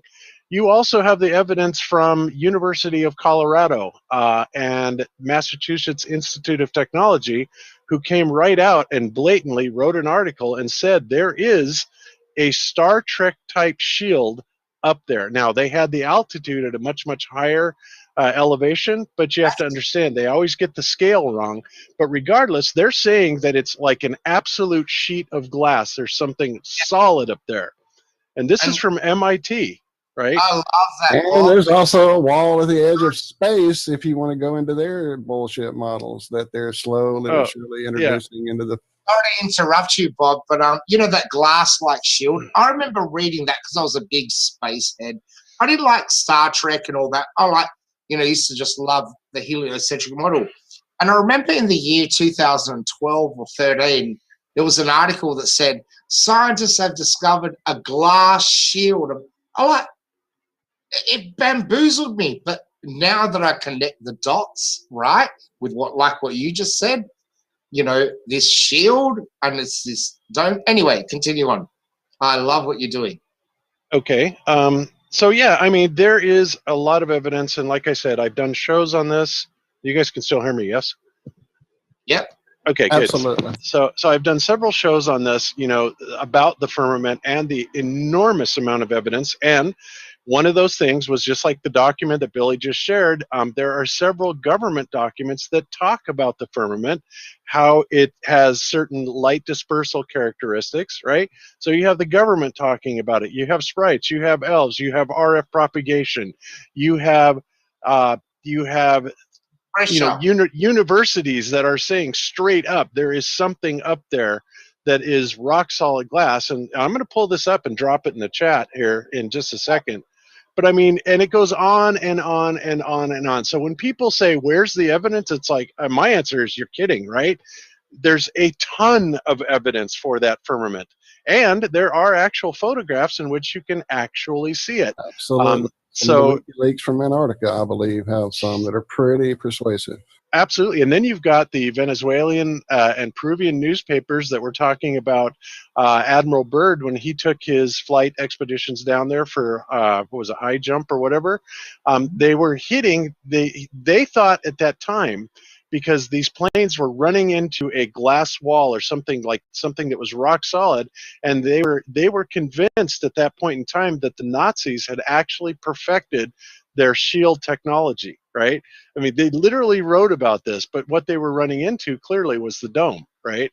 So, and again, the other thing, another big piece of evidence, and probably the biggest piece of evidence of all for the firmament, is the fact that we have gas pressure next to an alleged vacuum of space. Now, the vacuum of space, there is inside of this, there is a pressure gradient, right? In other words, it's 14.7 psi at the ground, and it goes up, and by the time you get to 100,000 feet, it's about 0.1 psi, all right?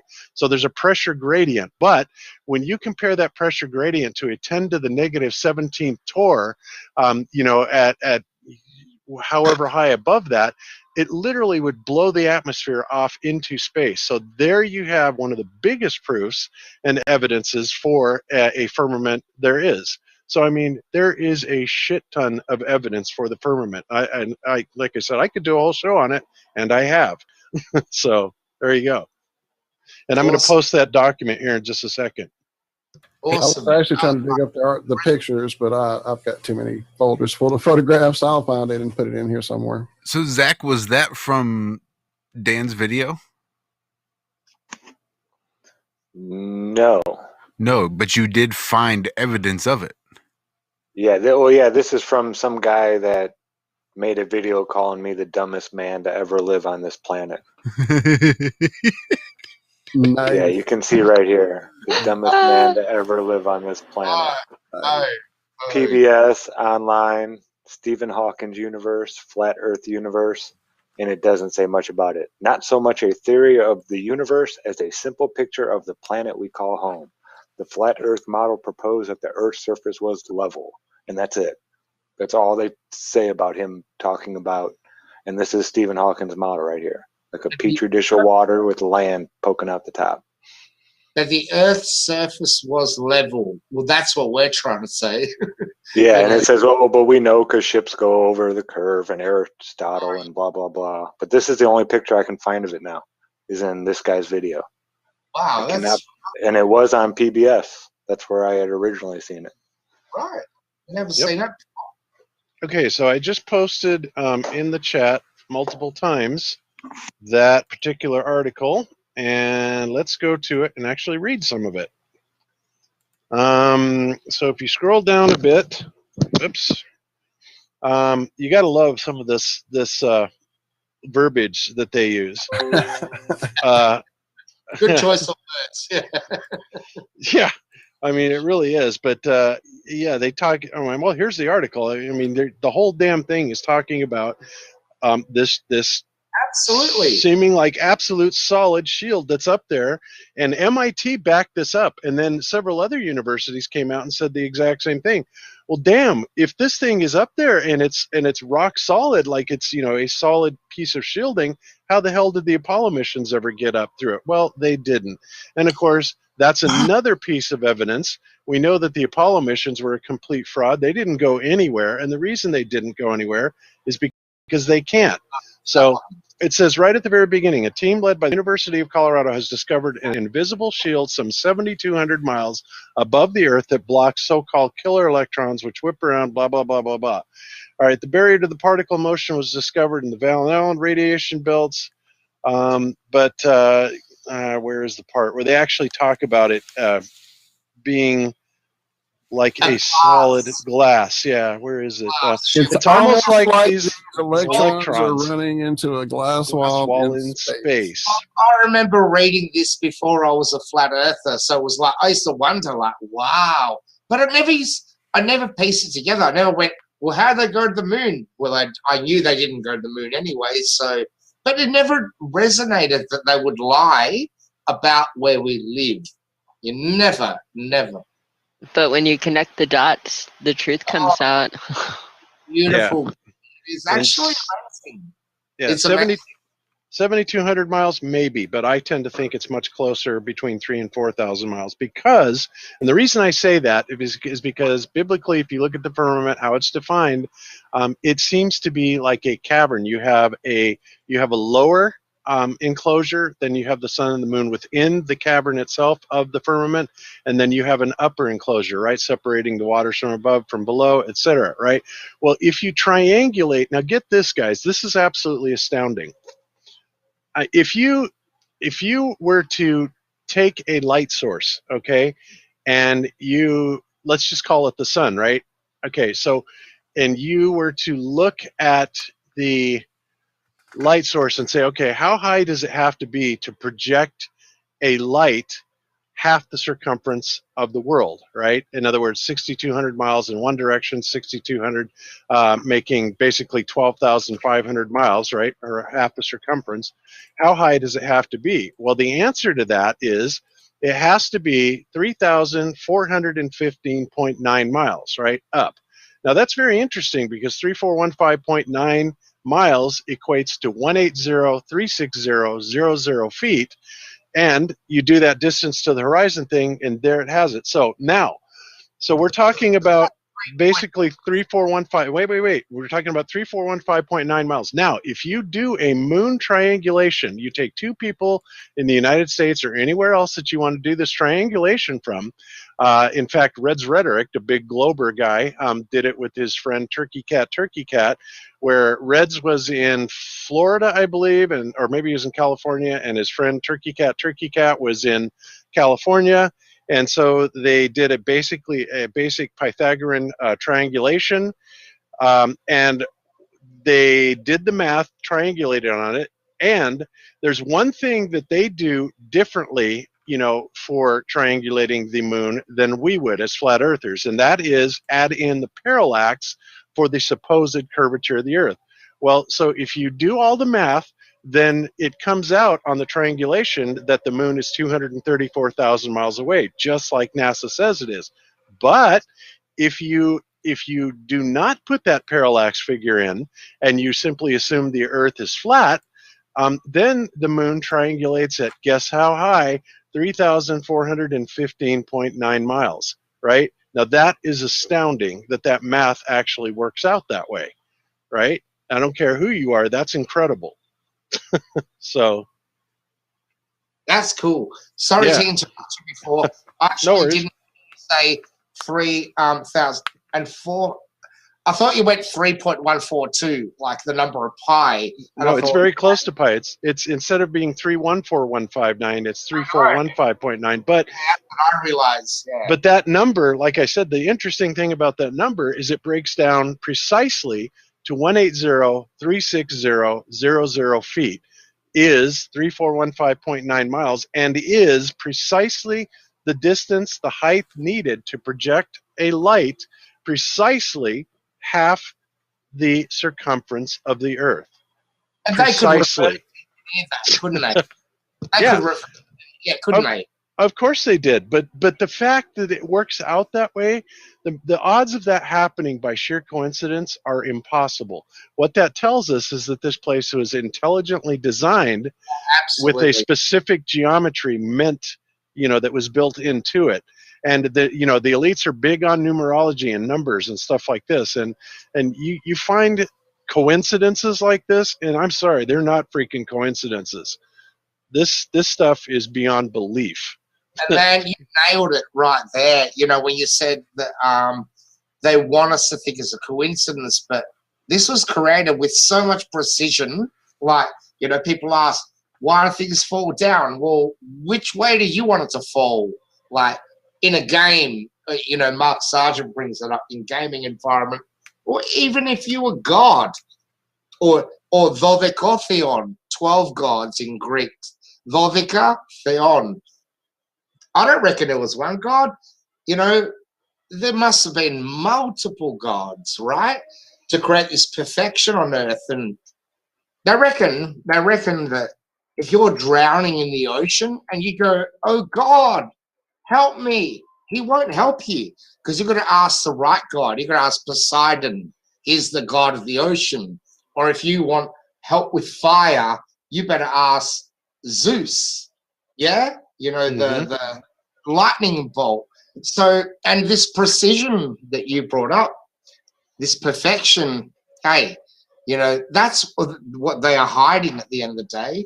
Like, if the world just wondered if we just wondered about it for 5 years, the whole earth, everyone, the whole populace on earth forgot work. They went, no, let's work out where we live. It destroys everything. And maybe that's how you start something new. And I reckon that's what we're doing effectively. Like, what we're doing is making people question their reality and the nature of everything, their existence. And I don't know. So we don't vote for, we keep educating people is my thinking. Yeah, we just keep putting it out there. And like I said, I'm not interested in debating ball earthers. I'm very good at debating people. In fact, I can kick most people's butt at a debate. But what I understand about debating, especially ball earthers, is that it's completely pointless, because neither side is going to they're not going to concede anything. So what is the point? So my approach instead is to simply put out little juicy nuggets of information like that, and let people decide for themselves.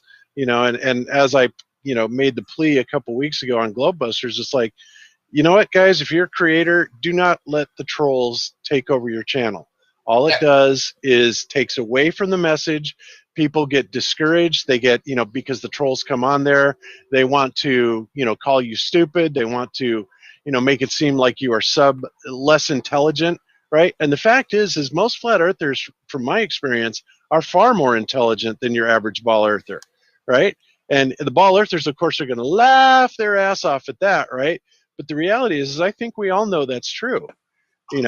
especially being able to see this from our particular side of it. So what they're doing, when they send the trolls in like this, is they know exactly what they're doing. They can't win the argument on solid science, so they have to do it using psychological methodologies, right? And we've outlined those several times, but ridicule and insults and all this stuff is just one of the many weapons they have in their arsenal. So to me, it's like, screw these guys. We don't need them. Thank you so much, Bob, for taking the time, though, to address those questions from our friend there. Not friend necessarily, but person in chat that was wondering. Oh, you're welcome. I appreciate it. Hey, got you a super chat. And the super chat. Hey, if you pay the supporter. troll toll, I don't mind you dropping some questions. And Nope. truly, nicely dealt with, nothing ugly returning. I did see some scuffle there in chat. Speaking of chat, welcome back, Sue Finelli. So glad to have you back in chat with us. Love, love, love, hug, hug, hug. Yep. Sorry to do these things. But that's a really sorry to interrupt again, but that's a really good point that you mentioned, Bob, because you're sharing information. Not to mention that we're actually doing real experiments, but I don't see any globe earthers going, "Hey, I took my camera out or my telescope and I'm proving the curvature," because they can't do it. They have to go, "Oh, the reason I saw that was refraction," and do all this, this magical shit. But we're actually, on my channel, Billy Zig, if you go on YouTube, I go out to the beach every second day and I take some pretty cool footage. My latest one, you get the one with the oil rig. They saw at 12 miles. Well, my one's at 20 miles that I just did last night and the night before. Oh, kind of like a black swan. Yeah, well, I'd go black swan and above, because even Flat Earth and all these guys actually, go, "Oh, well, really? Is that how far?" Yeah.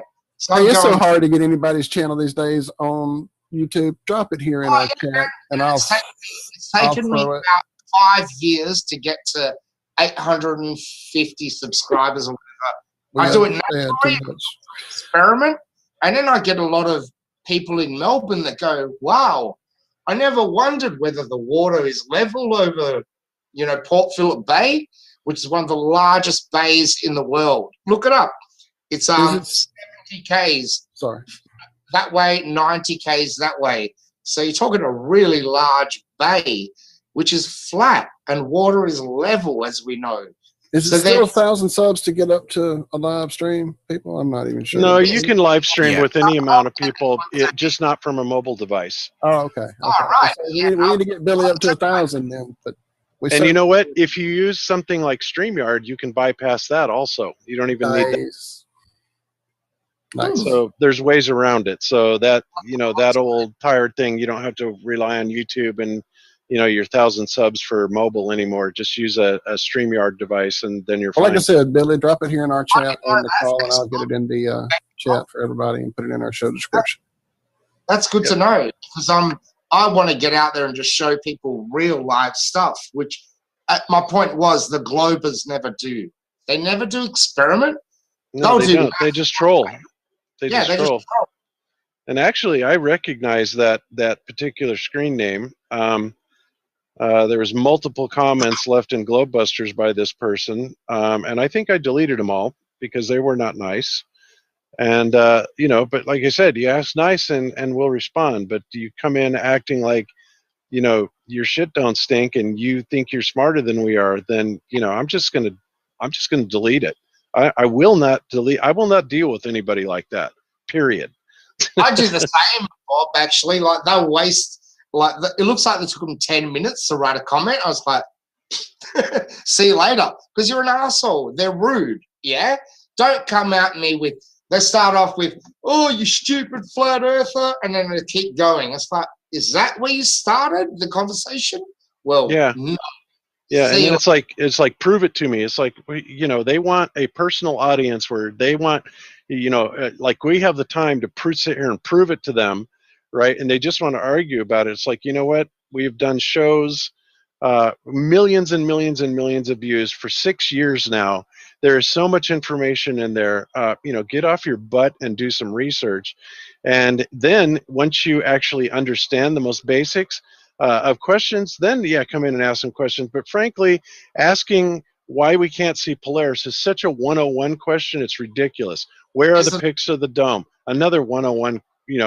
How do eclipses work? Well, something, that's the other part. Eclipses, there are other bodies up there which have actually been photographed. Some people call them Rahu and Ketu. But the thing you really have to ask yourself is, you have to look and evaluate at the heliocentric model of eclipses and how unbelievably wrong they are and how they do not work and the problems with them. And we've covered this over and over and over just again. Had an unscheduled an eclipse of some sort occur. Friends of ours took pictures of it. Looking at you, Candy, I spy NASA Lines. I think our buddy, was it Brian, sent us a picture as well of the sun eclipse thing that happened. It was during the fires and they blamed it on the fires, but yeah, you could see it was a round object in front of the freaking sun. Oh, ridiculous. And if I've witnessed a selenilian eclipse, and after I saw that, man, in Melbourne, 2017, it was just their most mind-blowing. So there were actually astronomers that we were waiting for the eclipse to occur, and there were astronomers there, photographers there, and then I went, oh, look at that. The sun's up there and the moon's there. And they all just looked at me, and I said, have you ever heard of a selenilion eclipse? And they all just looked at me. I've got astrophysicists, photographers, and they went, nah. And I went, well, you better go home and Google it.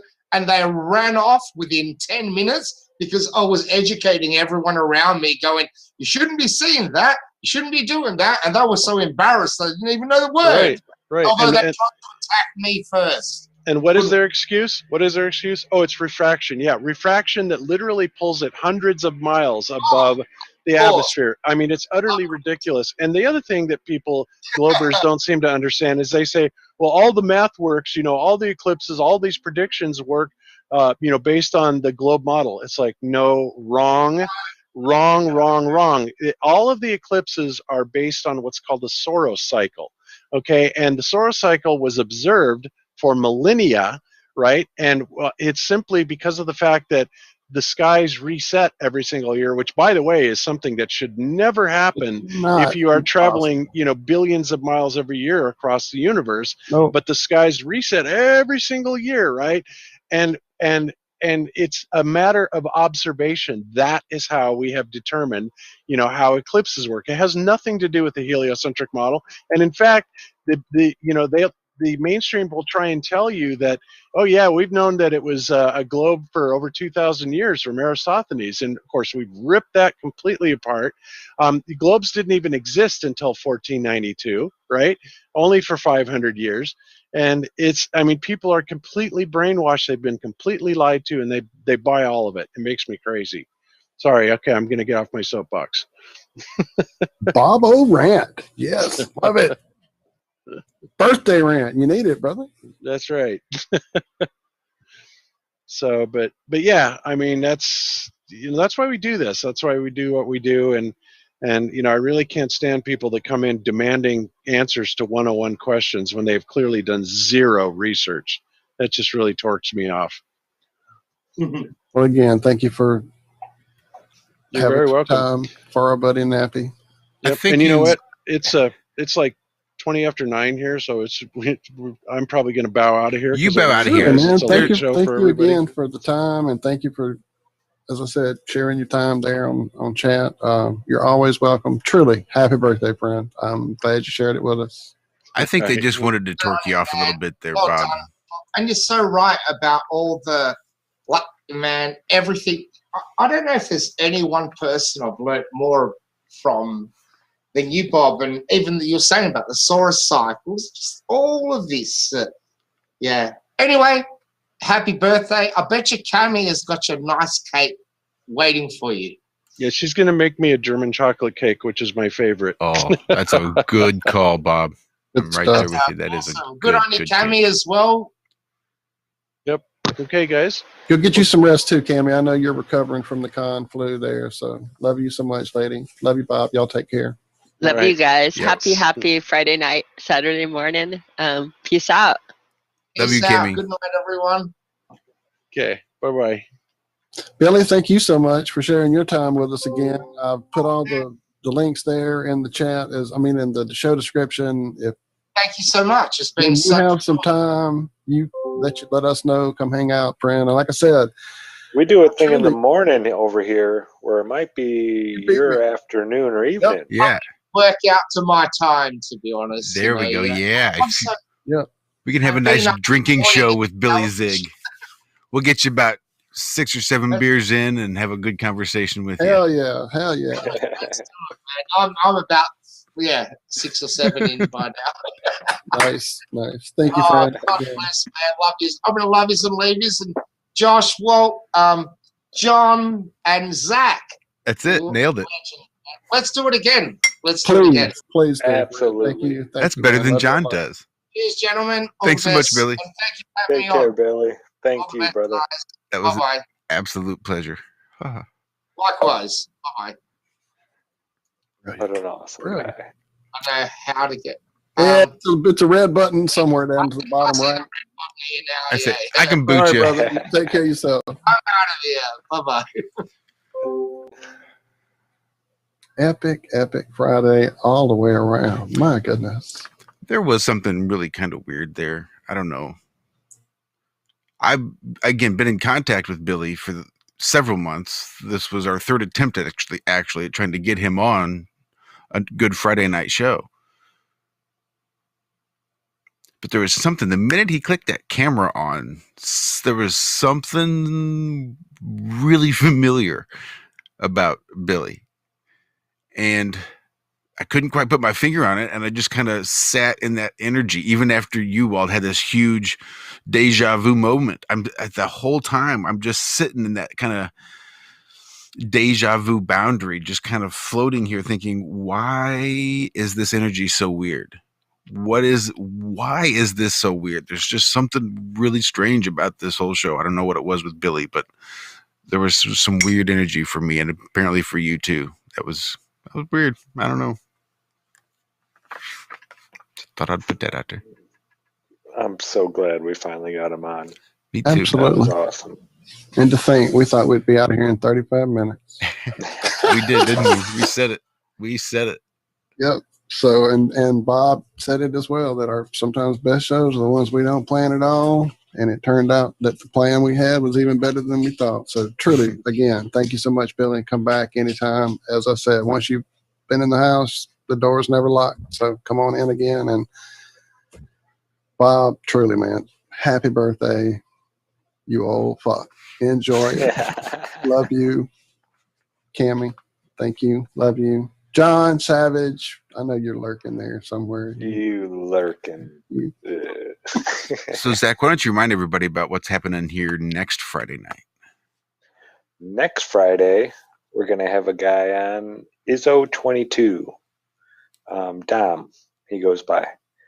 And he was watching one of my videos about the seed book, going over seeds and just talking about gardening and stuff like that.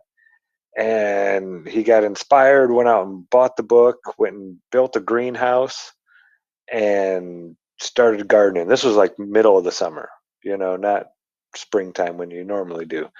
He just wanted to do it. He wanted to try it and see what happens. Well, he had been also looking at other things, with magnetism and how it affects plants. And there's been people putting videos out about that. But instead of just putting the magnet underneath the plant, like something with the water, like he put a bunch of magnets around a tube, I think, and ran the water through it. And it did something to the water. And the water he applied to these plants over here, they were huge, like 3 times more. They produce 3 times more than the plants that he didn't put the water on. He just did regular water.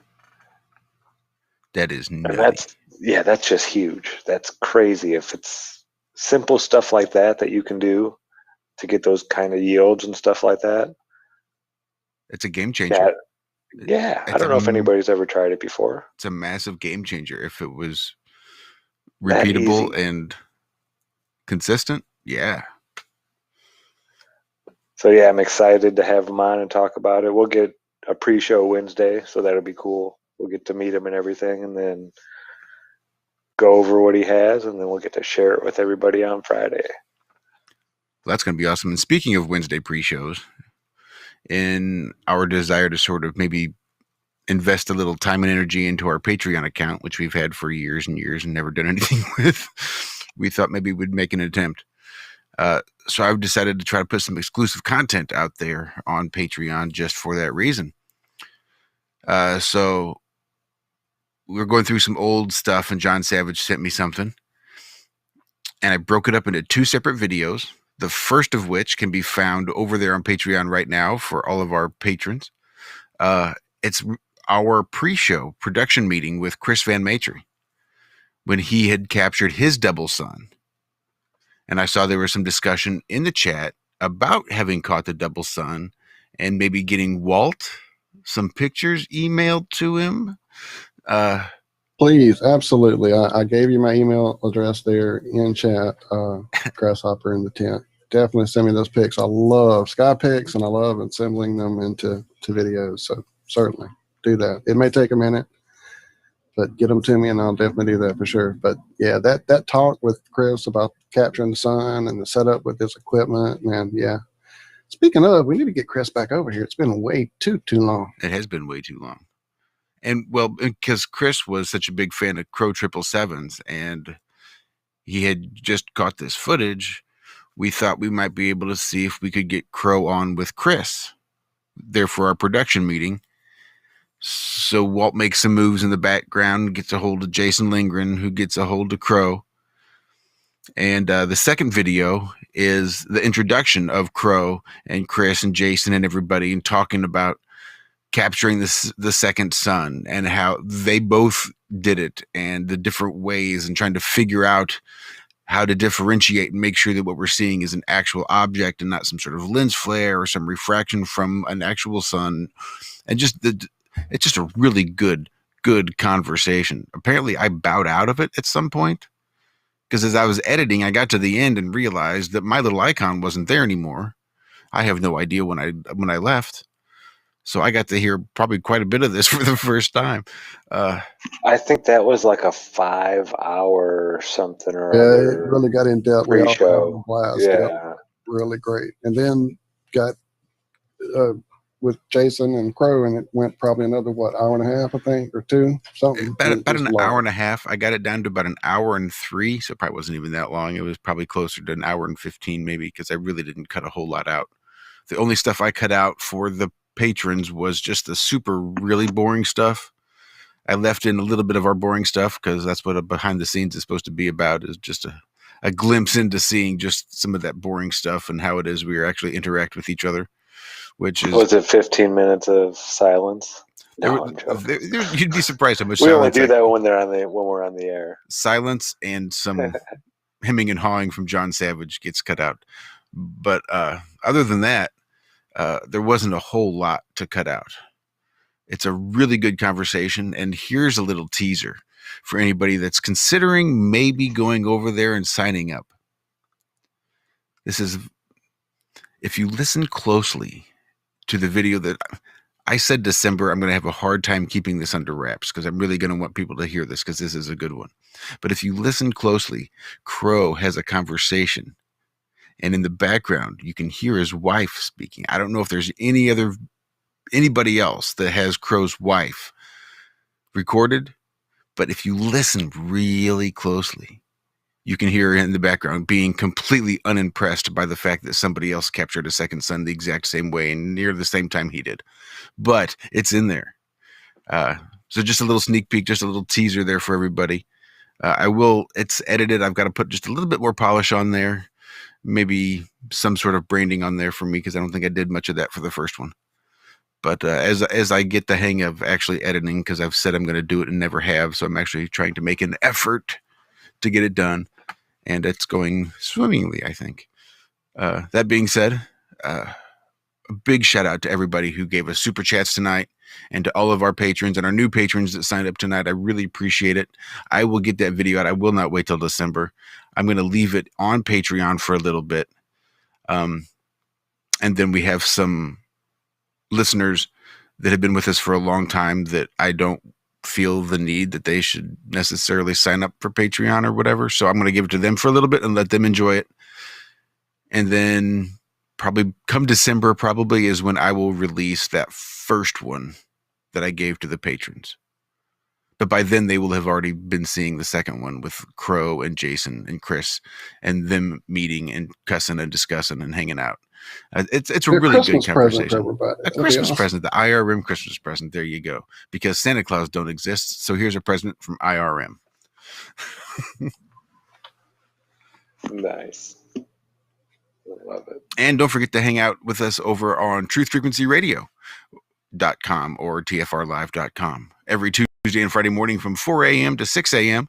or 10 a.m. to noon Greenwich Mean Time for the Ironworks, where you know what? You just never know what the hell is going to happen. You just never do. It's been quite a great little run lately. We've had some great people popping in, some great calls, and yeah, it's really been fun. Thank you guys so much.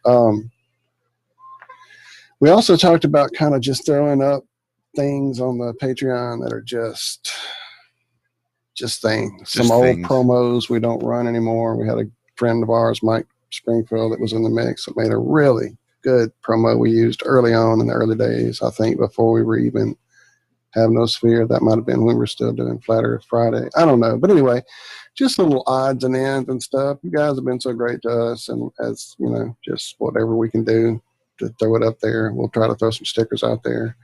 I have some guitar jams, just me messing around with songs you probably don't even know and don't care about, but hey, it's me messing around. I'll throw those up there. I'm trying to get one downloaded right now. Zach's got some amazing performances. We're going to put some of that up there. We'll just, just give you some odds and ends to play around with.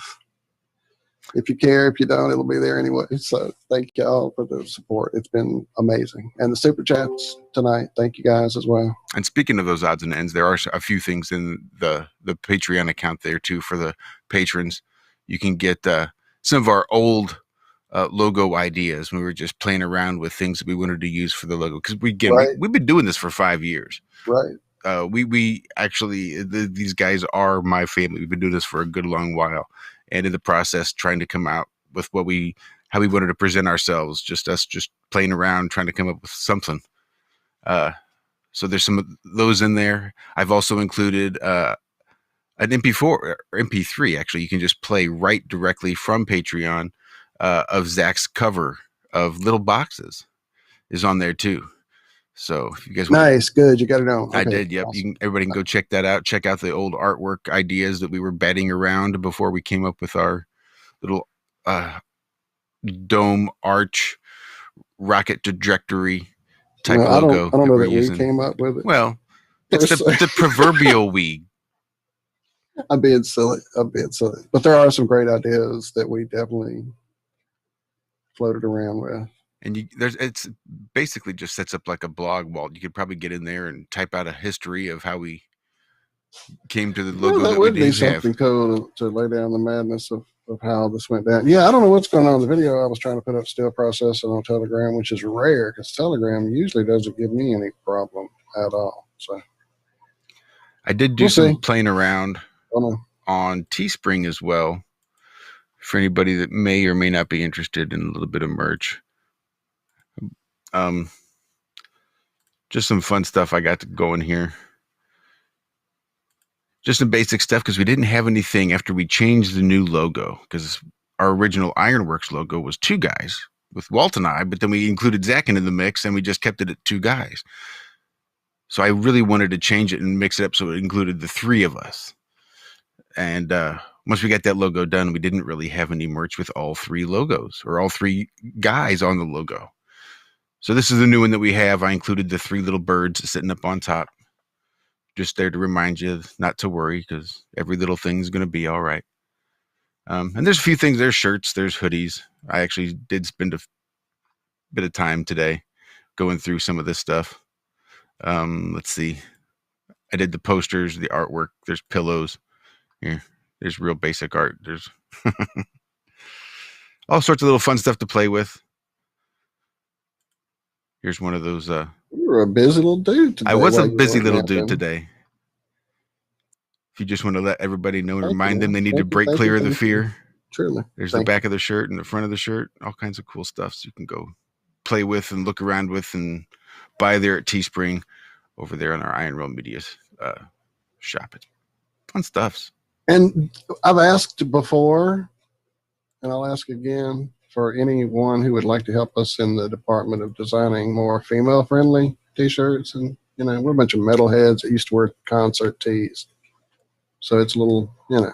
Although we did have a Give us request some out. guidelines, ladies, please. Cammie, whenever you're here, help us with these shirts sometimes. We did have a specific call out for IRM concert I know, tee. that's why I'm trying to call out for someone to help, because I'm clueless. Every time I design all I do is just go pick a, you know, metalhead design I've come up with and throw it on a female T-shirt. It just doesn't quite mesh like I want it to. So And help us out. I don't think, and well, I don't, when I set up all these clothes with this new logo, I mean, there's stickers, there's a coffee cup on there. I just went through and just did stuff.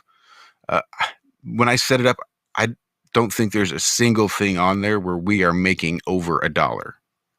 Everything in there is whatever we're making is like $1 or less. I made those as cheap as I possibly, as like Teespring whatever would it let brings me. up when you do it, the default, that's what I've always gone with. Yeah, for sure. Well, I went to the default because the default makes you earn money. That's kind of the point. So I went through and put it at cost, just over cost. See, I never even realized that. Yeah, so whatever the cost is, I didn't make it at zero cost, which I think you can do. You can put it like right in the black. But everything on there is $1 or less profit for IRM, just as a heads up. So I made those as cheap as I possibly could for you guys. So I went through there, just even the hoodies, I think $30 for the big hoodie. I think they posted it at like $46, $47 to start out pricing for these hoodies. And they're really not all that spectacular. Again, it just says break clear of the fear. It's got a little IRM logo on there. But on the front, it's got the Ironworks logo on the shoulder. And $47 just seemed a lot. And I know it's meant to that's why I never money, made raise any of money. the long sleeves or any of the hoodies, just because the price point on them already was pretty ridiculous. So I just never messed with it. But so this is with the cold weather, with winter's on its way. This is the zip up hoodie from Teespring right here. I got it at $29.99. That's about the cheapest I could get it without going it to just into the black. Again, you buy it. Some of these, because have prices for the US and the UK too, with the VAT tax factored in, just as a heads up. So some items are actually cheaper in the UK than they are for the US. Other items are just a little bit more expensive in the UK. And some items cost the exact same right across the board. But again, I didn't make anything where we were making more than $1. I wanted to make everything almost as cheap as possible. So anybody wants to head on over there and picks up the Teespring right there at the search Iron Rail Media, you should be able to find it. And I think that rounds out everything I had for today. Well done. Thank you, sir. As I said, you've been on top of it. I've been trying to make the most of my 2 weeks off since I'm obviously not moving into my house yet. So rather than just sitting around being a bum, I'm trying to mark things off the list that have been on there for 5 years. So Patreon, Teespring, editing videos, old videos, that's good stuff. Yeah, stuff I've really wanted to do for a long, long time. Just not enough hours in the day. And more things ahead. You guys just never know what surprises may be in store. That's right. And again, you can sign up for Patreon for like $1 a month. Again, I made it as cheap as I possibly could over there too. I really wanted to try to make it free, but that wasn't an option. So the lowest tier that I could create was, I think, 99 cents a month, or maybe $1.99. I forget, but it was the cheapest, lowest one I could create, just because that's what I would want if I was going to do it. So with that, I think we'll just get the hell on out of here. Absolutely. Thank you all in chat. I'm still playing catch up there, seeing some great stuff going on. You guys blow me away every week, distract me, and John Savage pluses. So thank you all. Love you all. Yeah, Truly. thank you guys. Thank you all. Love you. Zach, Have a good weekend. Josh, it's been a great day. Thank you too. It was a great morning and a great afternoon, evening, whatever it is now. Hell, it's nighttime. It's Dark is nighttime. here. And go tell Shell that you're done being flat. I will. Flat's over. I love you guys. Yeah, I mentioned that it's been 24 hours. I'm going to unfold my tie-dye shirts. Ooh, it's But I'm time. going to let them do 48. I'll do it tomorrow. Maybe I'll go live and pop them on. Do it. Go live. I There want to you see what they go. look like. I want to see these new ties. Yeah, so these are some ones I came up with. So we'll see what happens. All right, Or you cool. could save it for patrons. There you Ooh. go. Ooh, tie-dye unveiling. Patreons only. All right, love y'all. Love you guys. Love you guys. Be good. Be well. We'll Love you, see you right Zach. back here next week. Love you too, Zach. For another exciting episode of Have No Sphere. Kicking off 5-ish. It's 11-ish GMT. Hopefully I'll get my camera situation sorted. Figure out why I can't get my camera on. Love you guys. Be good. Be well. Bye-bye.